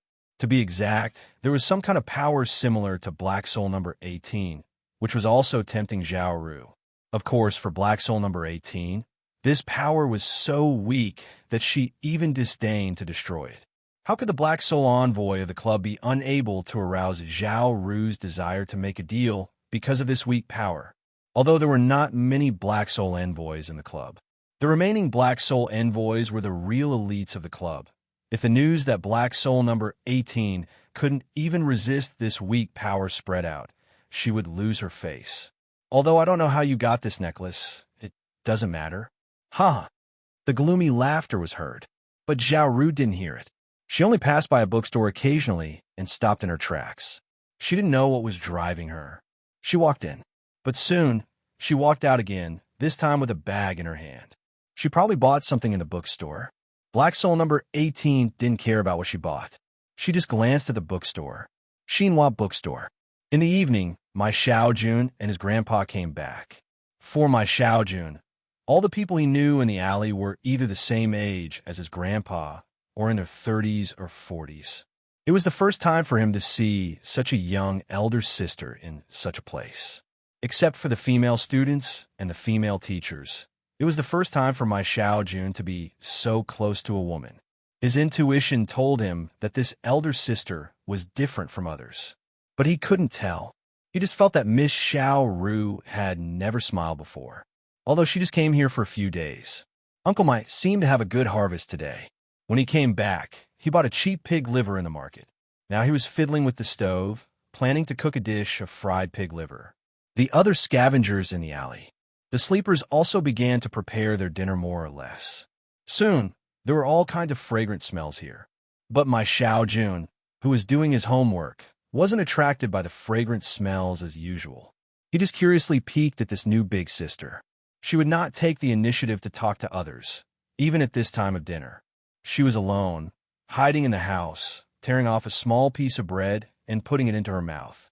My Xiaojun didn't feel that Sister Xiaoru's bread was warm. It seemed that everything was so cold. She seemed to be thinking about something. The people who lived here had always abided by a rule that no one had agreed upon. They did not take the initiative to inquire about other people's affairs. If they wanted to talk, they would talk about what they had seen and heard on that day or yesterday. However, my Xiaojun was never willing to follow this strange rule. He was still in the period of intense curiosity about everything. Sister Xiaoru, are you thinking about your parents?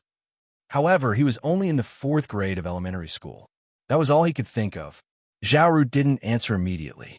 She just stopped and looked at the child indifferently. These days, she lived next door to her. In fact, she could even hear the child's breathing when she slept. Do you miss your parents? Xiaoru suddenly asked. My Xiaojun was rarely asked this question. He didn't know how to answer it for a while. He held his textbook and sat in front of Sister Xiaoru's door. The floor was covered with paper. Well, sometimes. My Xiaojun quietly peeked out and glanced at his grandfather's back. Then he whispered, Sister Xiaoru, I'll tell you a secret. Can you keep a secret? Then don't say it. My Xiaojun opened his mouth. It seemed that he didn't expect such an answer. It shouldn't be. Didn't the friends at school care about secrets when they shared it?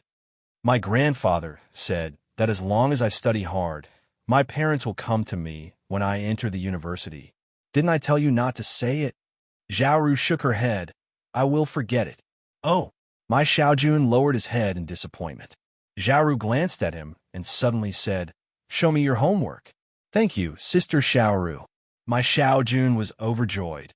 He found that this sister was more clear than the teachers at school. He couldn't wait and even took the initiative to crawl into Sister Xiaoru's house. Don't come in. Xiaoru stopped him. Go outside. It's too dark here.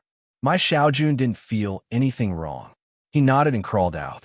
Therefore, my Xiaojun didn't see that Sister Xiaoru seemed to hide something. She hid it under her coat. It was quiet in the alley at night. Everyone had fallen asleep, including Xiaoru, but there seemed to be something floating around her, like a shadow. The shadow seemed to be sizing up Xiaoru. Seeing the sweat on Xiaoru's forehead, Even though she was asleep, the shadow subconsciously let out a gloomy and terrifying laugh. Because the shadow knew that Zhao Ru was dreaming about her past.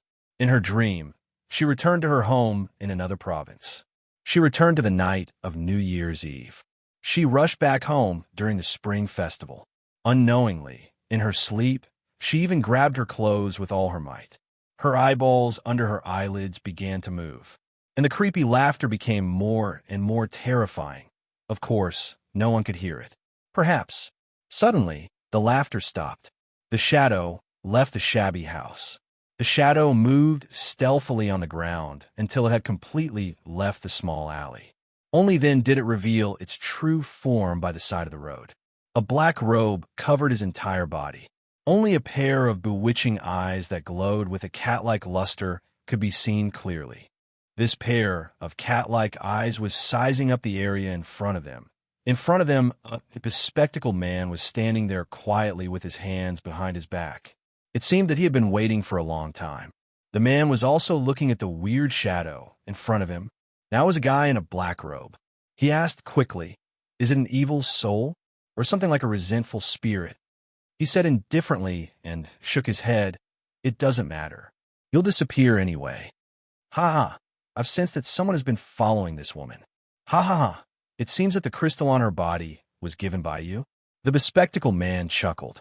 "No matter where you came from, you're still a few years too early to have any ideas about this beautiful material of mine."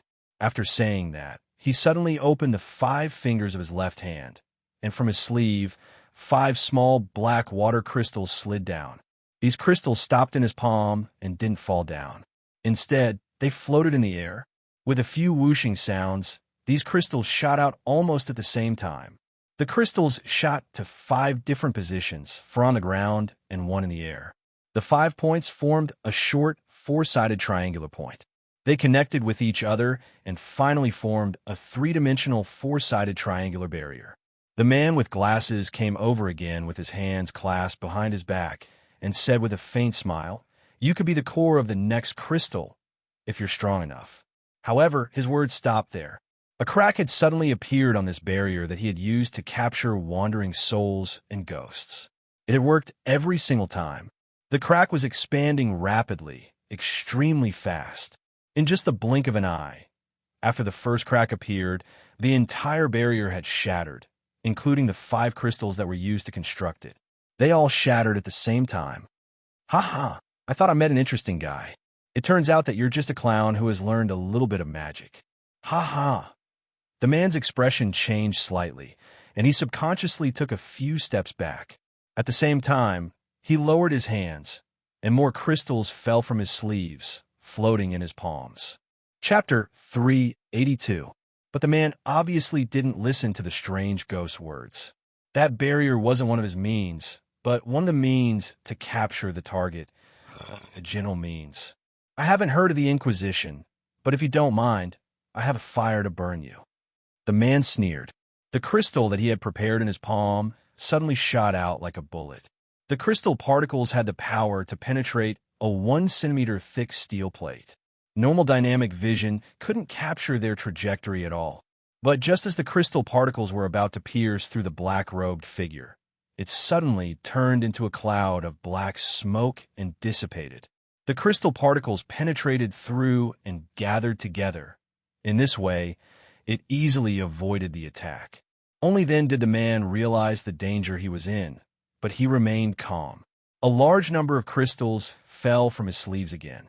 His lips opened and closed at lightning speed, and his body maintained a rapid retreat.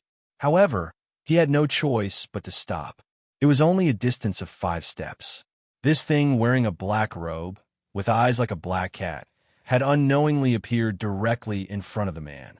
They were practically sticking to each other. "That's why I said you're a dabbler." "Huh. A first-class magician can't recite the spell for more than 1 second. The crystal was still wrapped around the man's palm, but there was already a huge hole in his chest. The man's consciousness seemed to react at this time. He lowered his head subconsciously, looking at the horrible wound on his body, but he frowned. "What the hell are you?" He was staring at it. His body was completely crystallized at this moment. Then, like tempered glass being shattered, his body scattered into crystal particles. The crystal particles were still bouncing on the ground. And in a black robe, Black Soul number 18 laughed gloomily again. It's not bad for a dabbler. At least you know how to use this substitute magic. This man, from the beginning, was not his real body. However, Black Soul number 18 didn't intend to chase after the man's real body. She always put the work that needed to be done first. If this man fled in panic and didn't show up again, it would save her a lot of trouble. However, if he continued to pester her relentlessly, it wouldn't be a big deal to her. This was because, regardless of whether it was a substitute or the original, it was only a matter of a single slap. If one slap was not enough, then 2 slaps would be enough. It was that simple. The most important thing was that the dream she had constructed had never been shaken from the very beginning. It was the dream of her patron's past. She once again turned into a shadow and snuck into the deserted alley. The only thing that made Zhao Ru feel a sense of belonging was that she had earned more than half of the money to build the 2-story house in the village. After the new year, a 3rd floor would be built here. Looking at it from a distance, Zhao Ru felt a sense of satisfaction. Hey, Zhao Ru, you're back. Long time no see. Come on home. Along the way, there were some acquaintances. Although this place was a bit backward, it wasn't as desolate as the city. Although that was the case, the end of the year was difficult. Behind the smiles of these neighbors, there was a hidden bitterness. Everyone had probably experienced it before. For those who went out to work, it was not easy to come back home. Zhao Ru saw her father, mother, and younger brother. This was the only time she saw her family in the whole year. This should be a New Year's meal that people would remember for a long time. Brother, when will you start school? Her mother cut off a whole drumstick for Zhao Ru and put it in the big rooster bowl in front of her. But she looked at her brother with concern. Her brother lowered his head and ate a few mouthfuls of rice, murmuring, I don't need to start school. I don't need to start school. Zhao Ru was stunned and didn't understand. Her father said, Oh, your brother means that he doesn't need to start school in a hurry. He can stay for a few more days to accompany you. Zhao Ru smiled. She felt warm. Silly, when I go to work, your winter vacation will not be over. I have to catch the train back on the 5th day of the new year. Unexpectedly, her brother put down his chopsticks. Dad, why don't you just tell me that I quit school? When saying this, Zhao Ru's mother's eyes didn't work. Zhao Ru clearly felt the sudden, uncomfortable atmosphere at the table. Quit school? Zhao Ru paused. She didn't know why she had an impulse. But she held back the impulse and took a deep breath to calm down. Why did you quit school? Aren't you doing well in school? It's fine. Anyway, I can't learn anything, her brother said while eating rice. The tuition of a junior college is very expensive, and there is no good company for graduation. I quit school and go to work early. No matter how expensive the tuition is, you have been studying for so long, Zhao Ru said in a low voice. You have to go back to school. You will graduate next year. How can you quit school at this time? After the new year, I will talk to your teachers at school. The tuition of these years can't be in vain. It's not necessary. Her brother shook his head. Under the table, Zhao Ru's mother kept kicking her brother. Are you hiding something from me? Zhao Ru felt her mother's little trick. No. Zhao Ru's mother hurriedly said, Eat. Don't talk about these things during the new year. Tell me about your younger brother tomorrow. Tell me tomorrow. No, tell me now, Zhao Ru said in a low voice. Otherwise, I won't eat this meal. Well, you don't want to tell me, right? I will ask others. I don't believe that no one knows. Seeing Zhao Ru leaving the table, Zhao Ru's father slapped the table and said, Come back. Don't you think it's shameful enough? Your brother beat someone up in school and injured someone. That's why he was expelled. What are you doing? Beat someone? Zhao Ru suddenly turned back and looked at her brother. Who did you beat? Why did you beat them? They flirted with me first. They deserve to be beaten to death. Will you die if you don't talk? Zhao Ru's father slapped her brother's face and said angrily, You beat them and they were hospitalized. You think it's not enough? You want to beat them to death, right? You shameless thing. What? Zhao Ru suddenly looked at her father. Nothing. Zhao Ru's father became silent and poured wine for himself. Say it. What 30,000 yuan? Zhao Ru questioned. Where did you get so much money? Say it. Mom? Say it. I borrowed it. I borrowed it from someone. Who? From a neighbor. Stop it. Zhao Ru wiped her face. I know where the money came from. I gave it to you, right? Zhao Ru's mother lowered her head. I used the money to build the house. You asked me for the money last time. It was you guys who sent me a message last time telling me that the government was going to give me a subsidy for the third floor. I thought. Zhao Ru suddenly roared. I'm so stupid. How could I believe you? That's enough. Zhao Ru's father said angrily. What's wrong with using your money to help your brother? Isn't he your relative? You only care about this 30,000 yuan? I don't help him. You say I don't help him? Zhao Ru pointed at her father and said angrily. Who paid for his tuition these years? This house has a second floor. You said it was for him to marry a wife in the future. Who paid for it? At that time, who asked me not to go to college and leave the money for him? Who? You. How can you treat me like this? Am I not your biological daughter? Slap. Zhao Ru's father slapped Zhao Ru's face and said with his eyes wide open, Who taught you that? How can you talk to your father like this? Zhao Ru laughed. She covered her face and smiled. No one taught me that. I learned it myself. She turned back to her room without saying anything. Soon she came out with a suitcase and was about to go out. Zhao Ru's mother cried, Zhao Ru, don't be like this. Calm down. Your father's temper is like this. No need. Zhao Ru took a deep breath slowly. I won't come back. Keep the drumstick for your son to eat. Go away. Zhao Ru's father angrily pointed at her. Go away if you dare. Don't come back. Don't worry, I won't come back. Setting off firecrackers. The sound of firecrackers for the new year filled every household in the village. She came back in the afternoon. She left in the evening. She suddenly opened her eyes and found herself in a cold sweat. But she was still in this shabby house. It was still dark. It was probably midnight. Zhao Ru subconsciously grabbed the crystal necklace she was wearing. However, she realized that this crystal did not seem to be able to calm her down quickly and deeply like it usually did. His name was Chao Yu. At least, he didn't need to change his name since he used this name last time. He suddenly opened his eyes. In front of him, a crystal figurine carved out of crystal suddenly cracked and split into two halves. Chao Yu frowned. It took him a lot of time and materials to make this figurine. The damage to the avatar had obviously caused some damage to his mental state as well. He instinctively felt something wrong and uneasy. This was something that had never happened to him since he had obtained this power.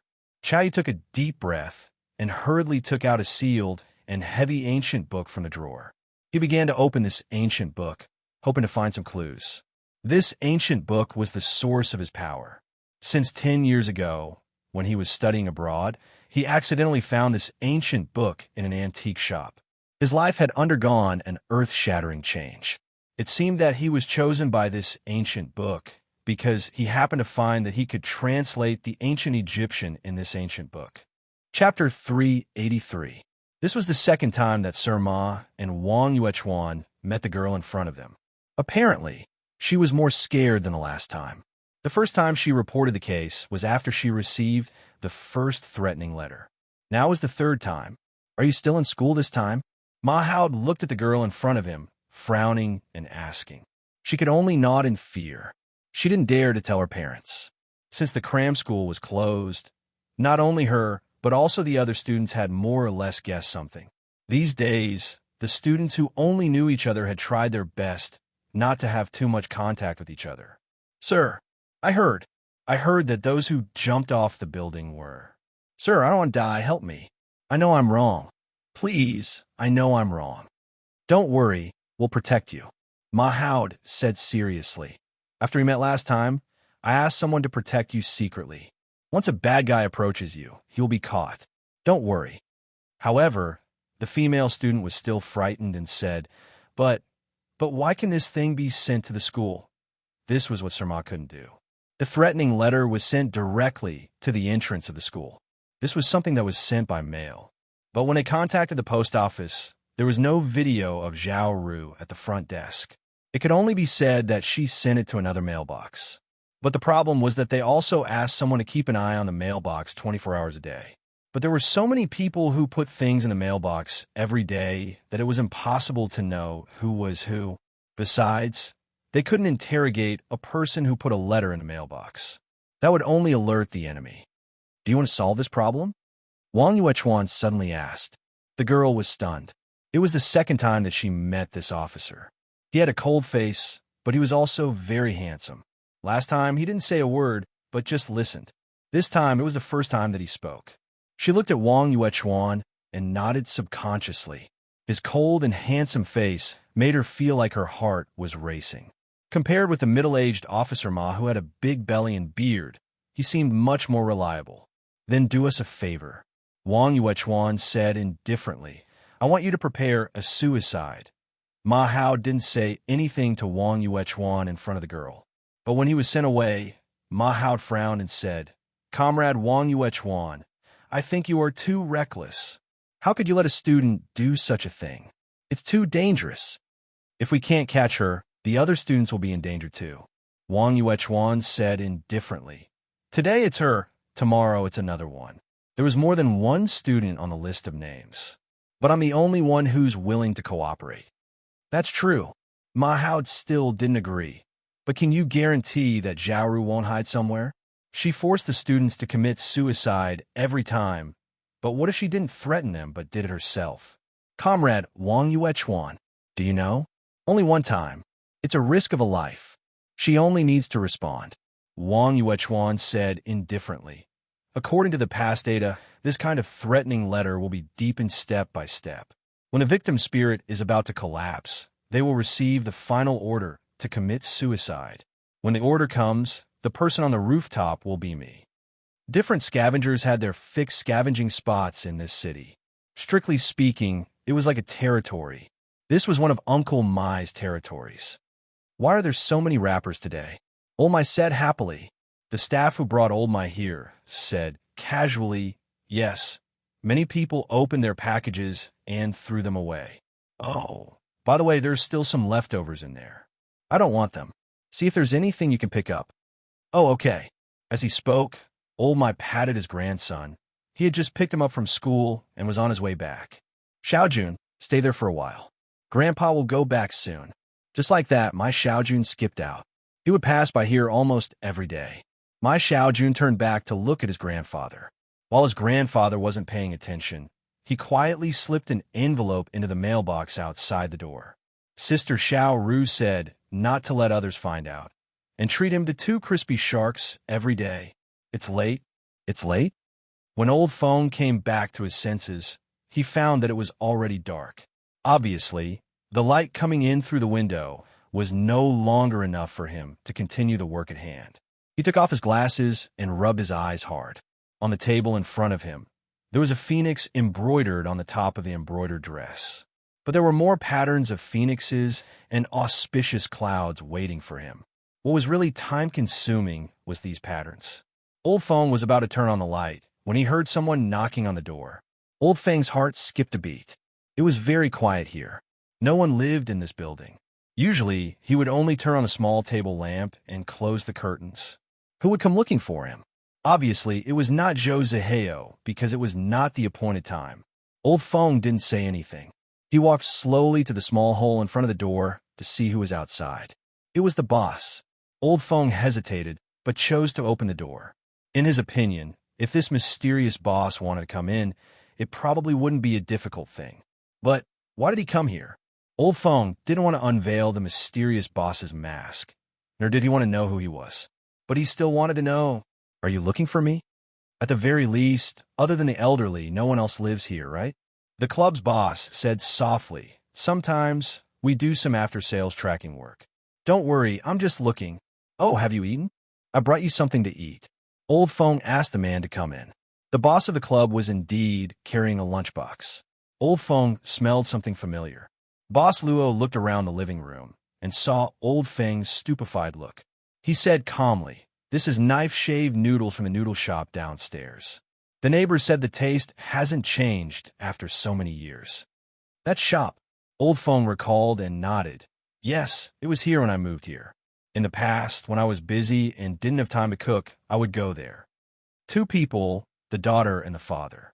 Old Feng remembered something that happened a long time ago. Speaking of which, the boss of that noodle shop also made clothes for his daughter when she got married. Old Feng subconsciously looked at the old photos that he stuck on the wall. That should have been a very good time. They all have beautiful smiles. Luochio walked to Old Feng. Can you tell me their story? Story? Old Feng gave a start. Luochio nodded with a smile. It's the cost of this meal. I'll treat you to dinner, and you can tell me their story. Of course, I won't disturb you during the meal. Maybe it was the fragrance of the noodles in the memory.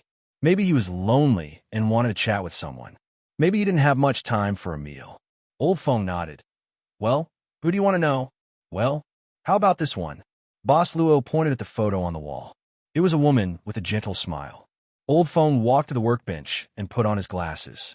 He took down the photo and looked at it carefully under the desk lamp. He nodded. Yes, I have some impression of this woman. Oh, I remember now. I even have an impression of her husband. Old Feng sighed. She left a deep impression on me. Luochio asked curiously, Really? Why? Old Feng smiled bitterly. I was caught by her husband. How can I not remember her? Did you know this beforehand? That's why you picked this photo, right? Luochio shook his head. He just wanted to hear a story. It was a story about how his birth mother had once been here. Since it will remind you of something unpleasant, you can choose another one. No. Old Feng shook his head and sat down slowly.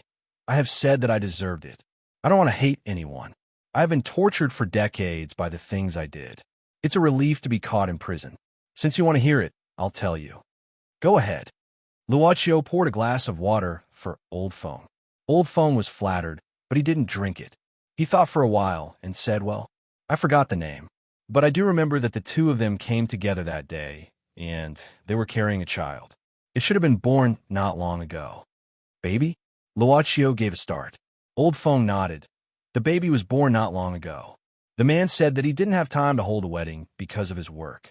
So he came here to make a wedding dress. He wanted to make it up to her. Almost no one would bring a baby here to make a wedding dress, so I can remember it. The baby was very obedient and never cried. Well, one time, the woman brought the baby here to try on clothes. After she died, the baby fell from the chair, the sofa. His mother was scared, but he didn't cry. Let me think. Oh, the woman always wore a butterfly and blue hairpin. Luochio listened quietly. He knew that Old Feng could remember more, and he didn't hate anyone. He also knew he had been here before.